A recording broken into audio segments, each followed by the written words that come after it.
വളരെ ആസ്വദിച്ച് ചെയ്യേണ്ട ഒരു കാര്യമാണ്. എന്നാൽ പലപ്പോഴും പല ആനുകാലിക സംഭവങ്ങൾ നോക്കുമ്പോൾ പേടിയാണ് നമുക്ക്. നമ്മുടെ കുഞ്ഞ് വഴി തെറ്റാതെ എങ്ങനെയെങ്കിലും നേർവഴിക്ക് വന്നാൽ മതി എന്നൊരു പ്രാർത്ഥനയാണ്. എന്താണ് കുഞ്ഞ് വഴി തെറ്റാതെ നേർവഴിക്ക് പോവാൻ നമുക്ക് ആസ് എ പാരന്റ് നമുക്ക് എന്താണ് ചെയ്യാനാവുക? അതിന് കുഞ്ഞിനെ അറിയണം. കുഞ്ഞിനെ അറിയാൻ എന്തെങ്കിലും എളുപ്പവഴികൾ ഉണ്ടോ എന്നുള്ളതാണ്. ഈ വിഷയത്തെക്കുറിച്ച് നമ്മളോട് സംസാരിക്കാൻ സൈക്കോളജിസ്റ്റും അതുപോലെ ലൈഫ് കോച്ചുമായ ഡോക്ടർ VBM റിയാസ് സർ നമ്മുടെ കൂടെയുണ്ട്. സാറെ വളരെ സ്നേഹപൂർവ്വം നമ്മുടെ ക്ലാസ്സിലേക്ക് സ്വാഗതം ചെയ്യുകയാണ്. അതോടൊപ്പം തന്നെ നമുക്ക് ഇങ്ങനെ ഒരു പ്ലാറ്റ്ഫോം ഒരുക്കി തന്ന അദ്വൈത മിഷൻ പബ്ലിക് സ്കൂളിലെ എല്ലാ ടീം അംഗങ്ങളോടും അളവറ്റ നന്ദി രേഖപ്പെടുത്തുകയാണ്. സാർ, നമുക്ക് തുടങ്ങാം. Okay, thank you, Pranjita, for giving me this opportunity to come over here to interact with the enthusiastic parents of Advaita Mission Public School. വളരെ സന്തോഷകരമായ ഒരു സമയമാണ്. ഏകദേശം 50-ലധികം പാരന്റ്സ് ഒരു സംവിധാനത്തിൽ കുട്ടികളെ സംബന്ധിക്കുന്ന കാര്യങ്ങൾ ചർച്ച ചെയ്യാനും പഠിക്കാനും മനസ്സിലാക്കാനും അവരുടെ നല്ല ഭാവിക്ക് വേണ്ടി തീരുമാനങ്ങൾ എടുക്കാൻ എത്തിച്ചേർന്നു എന്നറിഞ്ഞതിൽ വലിയ സന്തോഷമുണ്ട്. അതോടൊപ്പം തന്നെ ഇന്നത്തെ സാഹചര്യം എടുത്ത് പരിശോധിച്ചു കഴിഞ്ഞാൽ എല്ലായിടത്തും മന്ത്രിമാരുടെ ഓഫീസിൽ പോലും ഇപ്പൊ ചർച്ചയാണ്, എന്താണ് ഈ കുട്ടികളെ നന്നാക്കിയെടുക്കാൻ നമുക്ക് എന്ത് ചെയ്യാൻ പറ്റും. ഒരു ദിവസം ഏകദേശം റെസിഡൻസ് അസോസിയേഷൻസും റിലീജിയസ് കമ്മിറ്റികളും ഒക്കെ ആയിട്ട് എൻ്റെ ഒരു ഓർമ്മ ശരിയാണെങ്കിൽ ഒരു 7-8 കോൾസെങ്കിലും ഡെയിലി കഴിഞ്ഞ ഒരാഴ്ചയായിട്ട് ഞാൻ അറ്റൻഡ് ചെയ്യുന്നുണ്ട്. അതിൻ്റെയൊക്കെ ഒരു രത്നചുരുക്കവും അതിൻ്റെ ഒരു പർപ്പസും എന്താണെന്ന് വെച്ചാൽ ലഹരി വിമോചന ക്യാമ്പയിനുകൾ നടത്തണം, ലഹരി വിരുദ്ധ ബോധവൽക്കരണ ക്ലാസുകൾ നടത്തണം, അതിനെ സപ്പോർട്ട് ചെയ്യണം എന്നൊക്കെയാണ് പലപ്പോഴും അവർ ആവശ്യപ്പെടാറുള്ളത്. നമ്മളൊന്ന് ആലോചിച്ച് നോക്കിയാൽ മനസ്സിലാവും, ഒരു അത്ഭുതം പോലെ ഒരു ദിവസം വന്ന് ഒരു ക്ലാസ് എടുത്ത് കൊടുത്ത് അങ്ങനെ കുട്ടികളെല്ലാവരും നന്നാക്കി എടുത്ത് റെഡിയാക്കി തിരിച്ചു കൊടുത്ത് ഏൽപ്പിച്ചു പോരാൻ മാത്രമുള്ള ഒരു ദിവ്യശക്തിയൊന്നും ഇപ്പോൾ മനുഷ്യന്മാർക്കാർക്കും ഇല്ല. അതൊന്നും പ്രാക്ടിക്കലും അല്ല. മാത്രമല്ല, അവിടെ ആ ഒരു ക്ലാസ് എടുക്കുന്നതോടുകൂടി പലപ്പോഴും ചില ചർച്ചകൾ പുതിയ പുതിയ ഡ്രഗ്സ് എന്താണെന്ന് കുട്ടികൾക്ക് മനസ്സിലാക്കി കൊടുക്കാൻ വേണ്ടിയുള്ള സൂചനകളിലേക്ക് പല ക്ലാസ്സുകൾ മാറുന്നതായിട്ടാണ് എൻ്റെ അഭിപ്രായം. ചില ആളുകൾക്ക് വളരെ ബുദ്ധിശൂന്യമായി തന്നെ ഇടപെട്ടുകൊണ്ട് ഡ്രഗ്സിന്റെ പേരൊക്കെ പറയും. അതിൽ 3 ഡ്രഗ്സിന്റെ പേര് അറിയാവുന്ന ഒരു കുട്ടിക്ക് ഒരു 5 ഡ്രഗ്സിന്റെ പുതിയ പേരെങ്കിലും കിട്ടിയിട്ടായിരിക്കും ആ ക്ലാസ് കെട്ടി പിരിഞ്ഞു പോവുക. എന്നിട്ട് നേരെ വീട്ടിൽ പോയിട്ട് ഗൂഗിൾ സെർച്ച് ചെയ്തിട്ട് അത് എവിടെ നിന്ന് കിട്ടുമെന്ന് കണ്ടുപിടിക്കും. അത്തരം ദുരവസ്ഥയിലേക്ക് പോലും കാര്യങ്ങൾ എത്തുകയാണ്.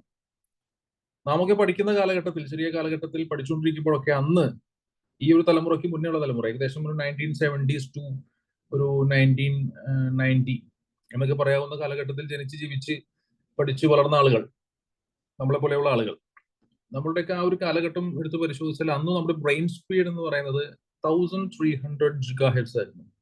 GHz എന്ന ഒരു യൂണിറ്റിലാണ്, ഒരു ഏകകത്തിലാണ് ബ്രെയിൻ്റെ സ്പീഡ് നമ്മൾ പറയുന്നത്. അപ്പോൾ മൊബൈലൊക്കെ എടുത്താൽ നമ്മൾ പറയാറുണ്ടല്ലോ എൻ്റെ പ്രോസസ്സിന്റെ സ്പീഡ് എത്രയെന്ന് വെച്ച് കഴിഞ്ഞാൽ ഇത്ര GHz ആണെന്ന് പറയും. So GHz is the frequency, അല്ലെങ്കിൽ അതിന്റെ എനർജിയാണ്, അതിന്റെ ഒരു സ്പീഡാണ്. എത്ര GHz കൂടുന്നോ അതനുസരിച്ച് ആ മൊബൈലിന്റെ ഡിസ്പ്ലേയിൽ റെസ്പോൺസ് ടൈം കുറവായിരിക്കും. കുറഞ്ഞ സമയം കൊണ്ട് പെട്ടെന്ന് റെസ്പോൺസ് കിട്ടും. ഒന്ന് ടച്ച് ചെയ്ത് കഴിഞ്ഞാൽ അപ്പോൾ റെസ്പോൺസ് കിട്ടും.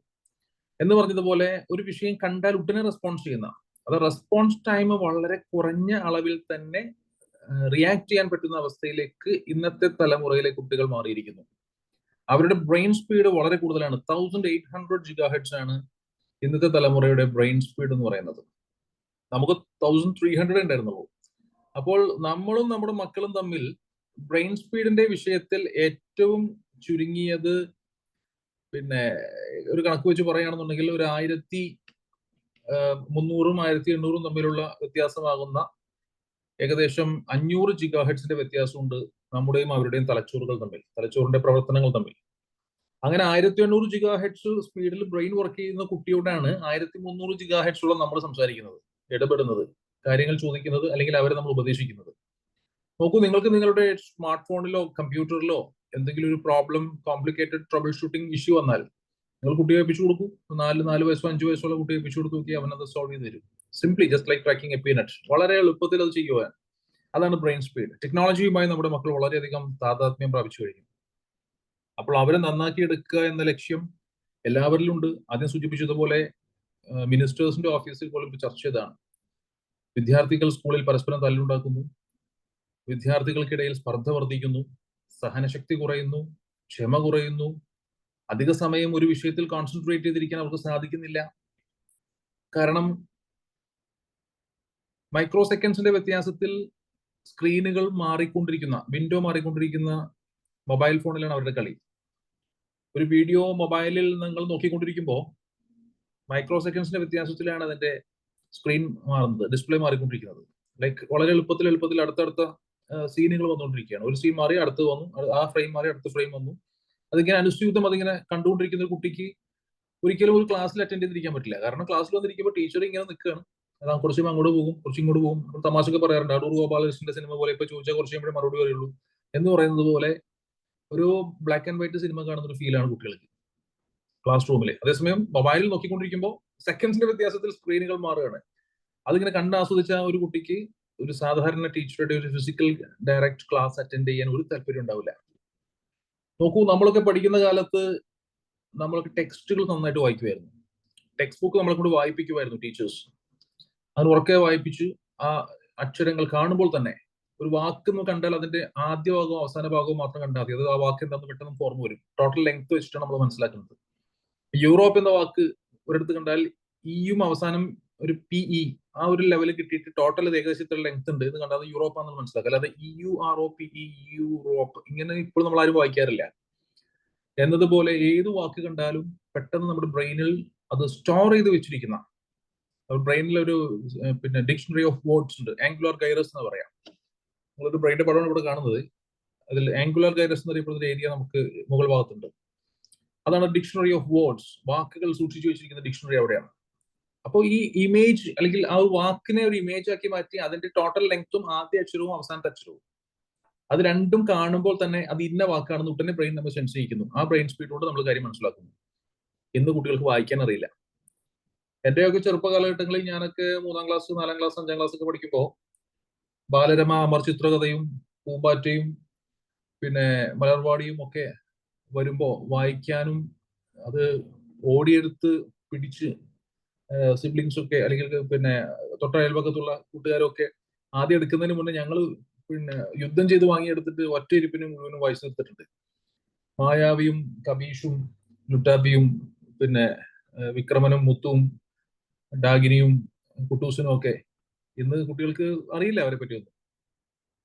അങ്ങനെ വായനാശീലം, നമ്മൾ കഥകൾ, കാർട്ടൂണുകൾ, ചരിത്രങ്ങൾ ഇതൊക്കെ ഇങ്ങനെ വായിച്ച് പലതും മനസ്സിലായപ്പോ അതൊക്കെ പിക്ചറൈസ് ചെയ്യപ്പെട്ടു. നമ്മളത് വായിച്ചു, അഥവാ റീഡ് ചെയ്തു, വായിച്ചു. ഈ വായിച്ച സംഭവങ്ങളെ നമ്മൾ എന്ത് ചെയ്തു? പിക്ചറൈസ് ചെയ്തു. അത് പിക്ചേഴ്സ് ആയിട്ട് നമ്മുടെ മനസ്സിൽ സ്റ്റോർ ചെയ്തു. അത് അതിനനുബന്ധമായി തന്നെ ചില പിക്ചേഴ്സ് നമ്മൾ ഫിസിക്കലി ചിത്രത്തിൽ കാണുകയും ചെയ്തു. ആ പിക്ചേഴ്സ് ഓട്ടോമാറ്റിക്കലി നമ്മുടെ മുന്നിൽ ഒരു വീഡിയോ ആയിട്ട് മാറി. ആ വീഡിയോ പിന്നീട് നമ്മുടെ ബ്രെയിനിൽ പോയിട്ട് വളരെ വ്യക്തമായിട്ട് അത് സ്റ്റോർ ചെയ്തു. Stored in the brain. അതുകൊണ്ട് തന്നെ പിന്നീട് നമുക്ക് ഈ കഥ ചോദിച്ചാൽ ഇതുപോലെ ഒരു വീഡിയോ കാണുന്ന പോലെ തിരിച്ച് നമുക്ക് പറഞ്ഞു കൊടുക്കാൻ പറ്റുമായിരുന്നു. ഇത് കുട്ടികളോട് ഒരു കഥ പറയാൻ പറഞ്ഞാൽ അവൻതോ മനസ്സിലാക്കി വെച്ചിട്ടുണ്ട്, അത് വേണ്ട രീതിയിൽ നമുക്ക് പറഞ്ഞു തരാൻ അവൻ അറിയില്ല. നല്ല വാക്കുകൾ ഉപയോഗിച്ച് പറയാൻ അറിയില്ല. അത് എന്തോ ഏതോ അങ്ങനെ ഇങ്ങനെയൊക്കെ പറയാന്നല്ലാതെ മനോഹരമായ ഒരു നല്ല വാക്കുകൾ, മലയാളത്തിലാണെങ്കിൽ പോലും ഇംഗ്ലീഷിലാണെങ്കിലും നല്ല വാക്കുകൾ ഉപയോഗിച്ചുകൊണ്ട് എക്സ്പ്ലെയിൻ ചെയ്യാൻ കുട്ടികൾക്ക് കഴിവില്ല. അപ്പോ വളരെ മെക്കാനിക്കൽ ആയിട്ട് ലൈഫിലേക്ക് കുട്ടികൾ മാറുകയാണ്. ആ വാക്ക് വളരെ ശ്രദ്ധിക്കണം കേട്ടോ. മെക്കാനിക്കൽ ആവാണ്, മെക്കാനിക്കൽ, യാന്ത്രികമായിട്ട്. അങ്ങോട്ട് പോകാൻ പറഞ്ഞാൽ അങ്ങോട്ട് പോകും. ഇന്ന സാധനം വാങ്ങാൻ പറഞ്ഞാൽ അത് വാങ്ങിയിട്ട് വരും. എന്നാൽ അതിന് ക്വാളിറ്റി കുറച്ച് കുറവാണ്, അതിനേക്കാൾ നല്ലത് മറ്റൊരു സാധനമാണ്, അത് വാങ്ങിച്ചാൽ കുറച്ചുകൂടി നന്നാകും എന്ന് യുക്തിപൂർവ്വം ചിന്തിക്കുന്ന ബ്രെയിൻ അവിടെ ഇല്ലാതായിട്ട് യാന്ത്രികമായി പറയുന്നത് മാത്രം ചെയ്യുന്ന അവസ്ഥയിലേക്ക് കുട്ടികൾ എത്തിച്ചേരുന്നു. റോബോട്ടിന്റെ സ്റ്റൈലിലേക്ക് മാറുകയാണ്. ഇതൊക്കെയാണ് ഇന്നത്തെ ഏറ്റവും വലിയ പ്രധാനപ്പെട്ട പ്രശ്നങ്ങളായിട്ട് നമ്മൾ കാണുന്നത്. ഇതൊക്കെ മനസ്സിലാക്കി ഉൾക്കൊണ്ട് ഇതിലൊക്കെ നല്ലൊരു മാറ്റം ഉണ്ടാക്കണം. മക്കളിൽ മാറ്റം ഉണ്ടാകണം. അവര് നല്ല രംഗങ്ങളിലേക്ക് ഉയർന്നു വരണം. അവരുടെ ദുശ്ശീലങ്ങൾ മാറണം. അവർ സാമൂഹ്യ ദ്രോഹികളാകാൻ പാടില്ല, രാജ്യദ്രോഹികളാകാൻ പാടില്ല, മാതാപിതാക്കളെ വെറുപ്പിക്കുന്നവരാകാൻ പാടില്ല, അധ്യാപകരുടെ കുരുത്തക്കേട് കിട്ടുന്നവരാകാൻ പാടില്ല എന്നിത്യാദിയുള്ള കാര്യങ്ങളാണ് ഇന്ന് സ്കൂൾ ജീവിതത്തിൽ കുട്ടികളുടെ അടിസ്ഥാനപരമായ യോഗ്യതയായി കണക്കാക്കേണ്ടത്. അത് അങ്ങനെ ആകണം എന്ന നിർബന്ധ ബുദ്ധിയിൽ തന്നെ ഇങ്ങനെ ഒരു പ്രോഗ്രാമിന് വേണ്ടി പ്രിയപ്പെട്ട രക്ഷിതാക്കളെ വിളിച്ചുകൂട്ടിയ അദ്വൈത മിഷൻ പബ്ലിക് സ്കൂളിന്റെ മാനേജ്മെന്റിനോട് എത്ര നന്ദി പറഞ്ഞാലും മതിയാവില്ല എന്നാണ് എന്റെ അഭിപ്രായം. കാരണം പല സ്ഥലങ്ങളിലായിട്ട് മലപ്പുറം ജില്ലയിൽ ഇപ്പോൾ ഒരു പൈലറ്റ് പ്രോജക്ട് ഞങ്ങൾ ഏറ്റെടുത്തിട്ടുണ്ട്. കണക്കെടുത്ത് നോക്കുമ്പോൾ കാണാം 450 സ്കൂൾസ്, 450 സ്കൂൾസ് അവിടെ ഉണ്ട്. നിങ്ങൾക്ക് കോഴിക്കോടിന് വളരെ അകലെയൊന്നും അല്ലാത്ത ഒരു ഏരിയയിൽ 450ഓളം സ്കൂൾസ്. സ്കൂളുകൾക്കൊക്കെ ഈ പ്രോജക്റ്റ് കൊടുത്തിട്ടുണ്ട്. പാരന്റ്സ് പലരും അവരുടെ നിർദ്ദേശപ്രകാരം പിന്നെ കുറച്ച് ആളുകളൊക്കെ ഇങ്ങനെ അറ്റൻഡ് ചെയ്യുന്നുണ്ട്. പക്ഷെ ഇതുപോലെ ഒരൊറ്റ സ്കൂളിൽ നിന്ന് 50-ലധികം പാരന്റ്സ് ഈ ഒരു വിഷയത്തിൽ പങ്കെടുക്കുന്ന ഒരു രംഗം, അത് സത്യത്തിൽ വളരെ ആശാവഹമാണ്. നമുക്ക് പ്രതീക്ഷ നശിച്ചിട്ടില്ല എന്ന് ഞങ്ങളെ ബോധ്യപ്പെടുത്തുന്ന ഒരു രംഗമാണ് ഇവിടെ കാണുന്നത്. തീർച്ചയായിട്ടും അദ്വൈത മിഷൻ പബ്ലിക് സ്കൂളിന്റെ ആ മിഷൻ എന്താണോ അത് കൃത്യമായിട്ട് പൂർത്തീകരിക്കപ്പെടാൻ ഇതുപോലെയുള്ള പദ്ധതികൾ കൊണ്ട് സാധിക്കും. അതിന് പറ്റുന്ന സഹകരണങ്ങളൊക്കെ തീർച്ചയായിട്ടും ഞങ്ങളെ പോലുള്ള ഒരു ഭാഗത്ത് നമുക്ക് പ്രതീക്ഷിക്കാവുന്നതാണ്. പാരന്റ്സ് അതെല്ലാം ഉൾക്കൊണ്ടുകൊണ്ട് അതനുസരിച്ച് മക്കളുടെ വളർച്ചയിൽ ഒരുമിച്ച് നിൽക്കണം. Together we can and we will make A difference. അതാണ് ആദ്യമായിട്ട് എനിക്ക് സംഭവത്തെ സംബന്ധിച്ച് പറയാനുള്ളത്. ഇത് നോക്കൂ, നിങ്ങൾ ഈ ബ്രെയിൻ നോക്കിക്കഴിഞ്ഞാൽ ഇതിന് പല ഭാഗങ്ങളുണ്ട്. ഫ്രണ്ടിൽ ഒരു ഭാഗമുണ്ട്, ഫ്രണ്ടിൽ തന്നെ അതിനെ വേണ്ട രണ്ടായിട്ട് തിരിച്ചിരിക്കുന്ന വേറൊരു ഭാഗമുണ്ട്. പിന്നെ നമുക്ക് നടുക്കത് ഇങ്ങനെ ഒരു ഭാഗമുണ്ട്, സൈഡിൽ നിങ്ങൾക്ക് ഇങ്ങനെ കാണാം ഉണ്ടോ, ബാക്കിൽ ഇങ്ങനെ ഒരു ഭാഗമുണ്ട് ഉണ്ടോ. ഇത്രയും പ്രധാനപ്പെട്ട ഭാഗങ്ങൾ ചേർന്നതാണ് നമ്മുടെ ബ്രെയിൻ എന്ന് പറയുന്നത്. അതിന് ഞാൻ നിങ്ങൾക്ക് പെട്ടെന്ന് മനസ്സിലാക്കാൻ വേണ്ടിയിട്ട് ഇതിന് ചെറുതായിട്ടൊന്ന് കളർ കൊടുക്കുക. ഈ സെഷൻ ഇങ്ങനെ കൊടുക്കുന്നു, മറ്റൊരു സെഷൻ ഞാൻ ഇതുപോലെ ഒരു കളർ കൊടുക്കുന്നു.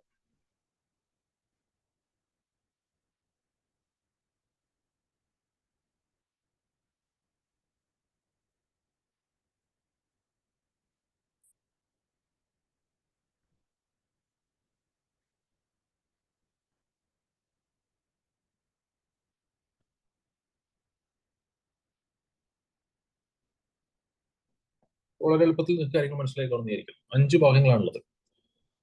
നമ്പർ 1, 2, 3, 4, 5. ഈ 5 ഭാഗങ്ങൾ ബ്രെയിൻ ഉണ്ട്. ഇതൊരു സൈഡ് വ്യൂ ആണ്. ഈ ഫ്രണ്ടിലുള്ള ഭാഗത്തിന് നമ്മൾ പ്രീ ഫ്രോണ്ടൽ എന്ന് പറയാം. Pre frontal. ഈ ഭാഗത്തിന് ഫ്രോണ്ടൽ എന്ന് വിളിക്കും. ഇത് പെറൈറ്റൽ എന്ന് പറയും, ഇത് ഓക്സിപിറ്റൽ എന്ന് പറയും, ഇത് ടെമ്പറൽ എന്ന് പറയും. ഇതിൽ ഏറ്റവും ഫ്രണ്ടിലുള്ള ഈ ഭാഗം കണ്ടോ, പ്രീ ഫ്രോണ്ടൽ. ഈ പ്രീ ഫ്രോണ്ടലിനെ പറ്റി പറഞ്ഞാൽ ഒരുപാട് കാര്യങ്ങൾ പറയാനുണ്ട്. അതാണ് ഈ പ്രീ ഫ്രോണ്ടൽ. ഈ ഭാഗം, ഈ pre frontal area, considering this as the pre frontal area, ഇത് വളരെ ഇമ്പോർട്ടന്റ് ആണ്. ഈ പ്രീ ഫ്രോണ്ടൽ ഏരിയയുടെ ഡെവലപ്മെന്റ് 25 വയസ്സിന് മുകളിൽ പ്രായം എത്തിയാലാണ് പൂർത്തിയാവുള്ളൂ എന്നാണ് സയൻസ് പറയുന്നത്.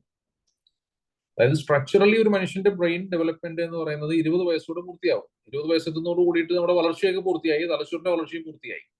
പക്ഷെ ഈ പ്രീ ഫ്രോണ്ടൽ ഏരിയ സ്ട്രക്ചറലി അഥവാ ഘടനാപരമായി പൂർത്തിയായാലും ഇതിന്റെ ഫംഗ്ഷൻ വേണ്ട രീതിയിലേക്ക് ആകണമെങ്കിൽ 25 വയസ്സ് മിനിമം എത്തണം. 25 മുതൽ 30 വയസ്സ് വരെയാണ് ഇതിന്റെ സമയം. അതേസമയം 20 വയസ്സോട് കൂടിയിട്ട് സ്ട്രക്ചറൽ ഡെവലപ്മെന്റ് കഴിയും.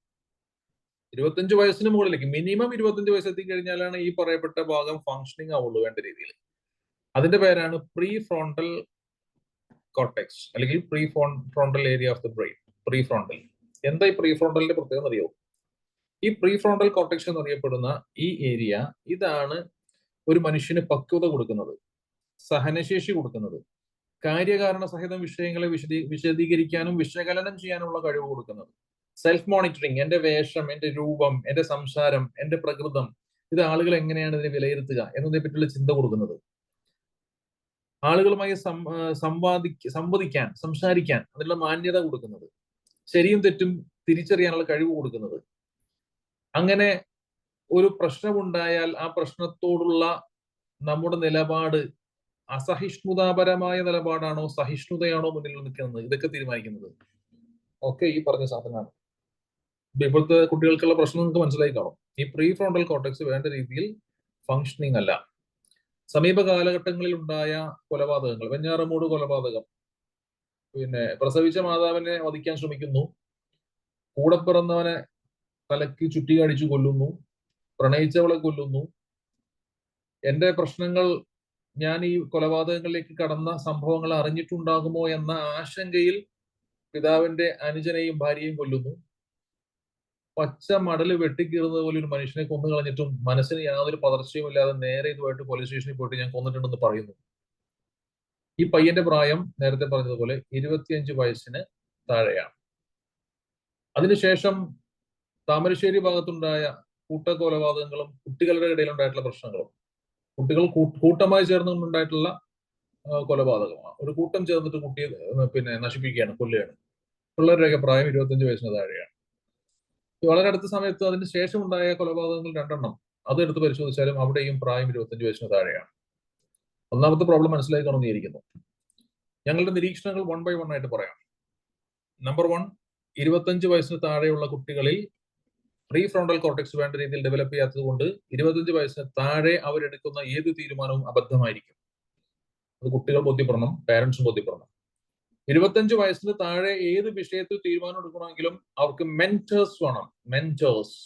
മെന്റേഴ്സ് എന്ന് വെച്ച് കഴിഞ്ഞാൽ അവരെ ഗൈഡ് ചെയ്യുന്ന ആളുകൾ. പാരന്റ്സ് ആകാം, ടീച്ചേഴ്സ് ആകാം, നല്ല സുഹൃത്തുക്കളാകാം, നല്ല കൺസൾട്ടൻസ് ആകാം, നല്ല ബന്ധുക്കളാകാം, നല്ല റോൾ മോഡൽസ് ആകാം. മെന്റേഴ്സ്. ഒരു ചർച്ചയുമില്ലാതെ 25 വയസ്സിന് താഴെ ഒറ്റയ്ക്ക് ഒരു കുട്ടി എടുക്കുന്ന ഒരു തീരുമാനം അത് ഭാവിയിൽ 100% അത് തെറ്റാനുള്ള സാധ്യത കൂടുതലാണ്. അതാണ് പ്രീ ഫ്രോണ്ടൽ കോർട്ടെക്സിന്റെ പ്രത്യേകത. 25 വയസ്സ് മുതൽ 30 വയസ്സ് വരെയുള്ള ഗ്യാപ്പിലാണ് പ്രീ ഫ്രോണ്ടൽ കോർട്ടെക്സിന്റെ ഫംഗ്ഷനാലിറ്റി വേണ്ട രീതിയിൽ ഡെവലപ്പ് ചെയ്യുള്ളൂ. 30 വയസ്സ് കഴിഞ്ഞ് കഴിയുമ്പോൾ നമുക്ക് പക്വത എത്തി എന്ന് പറയാൻ പറ്റും. പിന്നെ എടുക്കുന്ന തീരുമാനങ്ങൾക്ക് ഇൻഫാലിബിൾ ഡിസിഷൻസ്, അഥവാ തെറ്റുപറ്റാത്ത തീരുമാനങ്ങളിലേക്ക് വരാനുള്ള സാധ്യത അവിടെ കൂടുതലാണ്. 25 വയസ്സിന് താഴെയാണെങ്കിൽ അത് കൂടുതലുമാണ്, തെറ്റുകൾ പറ്റാനുള്ള സാധ്യത കൂടുതലുമാണ്. അപ്പൊ നമ്മൾ ഇനി കുട്ടികളെ കുറ്റം പറഞ്ഞിട്ട് കാര്യമില്ല. ഒരു കാര്യം ബോധ്യപ്പെട്ടു, ഞാൻ പറഞ്ഞു വരുന്നതാണ്, മക്കളെ നമ്മൾ കുറ്റം പറഞ്ഞിട്ട് കാര്യമില്ല. കുറ്റപ്പെടുത്തൽ പരിഹാരമല്ല. അപ്പൊ ഒന്നാമത്തെ പോയിന്റ് അതാണ്, 25 വയസ്സിന് താഴെ എന്നറിയപ്പെടുന്ന ഒരു പ്രായം ഇറ്റ്സ് എ ക്രിട്ടിക്കൽ ടൈം. ഏത് സമയമാണെങ്കിലും അതിൽ ഏറ്റവും കൂടുതൽ കുട്ടികളെ ഭയപ്പെടേണ്ടത് 14 വയസ്സിനും 25 വയസ്സിനും ഇടയിലാണ്. അതിനെ വീണ്ടും തിരിച്ചാൽ 14 വയസ്സിനും 18 വയസ്സിനും ഇടയിലുള്ള ഒരു കുട്ടിയുടെ ഏറ്റവും വലിയ ശത്രു ആരെന്ന് പറയാൻ പറ്റും? Anyone from the parents? 14 വയസ്സിനും 18 വയസ്സിനും ഇടയിലുള്ള ഒരു കുട്ടിയുടെ ഏറ്റവും വലിയ ശത്രു ആരായിരിക്കും? ആർക്കെങ്കിലും പറയാമോ? കുറച്ചുകൂടി ഒന്നുകൂടി ക്ലാരിറ്റി തരാൻ പറ്റും? പാരന്റ്സ് എന്ന് പറഞ്ഞാൽ ഒന്നുകൂടി ക്ലാരിറ്റി തരാൻ പറ്റും? 14 വയസ്സിനും 18 വയസ്സിനും ഇടയിലുള്ള കുട്ടികൾ, അത് പ്രത്യേകിച്ച് ഞാൻ ആൺകുട്ടികൾ ചോദിക്കുന്നത്. ആൺകുട്ടിയുടെ 14 വയസ്സിനും 18 വയസ്സിനും ഇടയിലുള്ള ഒരു ആൺകുട്ടിയുടെ ഏറ്റവും വലിയ ശത്രു ആരായിരിക്കും? ആരെങ്കിലും പറയാം? 14 വയസ്സിനും 18 വയസ്സിനും ഇടയിലുള്ള ഒരു ആൺകുട്ടിയുടെ ഏറ്റവും വലിയ ശത്രു ആരായിരിക്കും?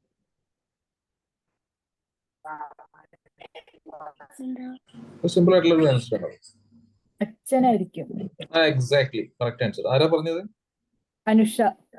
ഓക്കെ പ്രിൻസിയും പിന്നെ ആൻസർ ചെയ്തിട്ടുണ്ട് അല്ലെ? അനുഷ. Okay fine, great.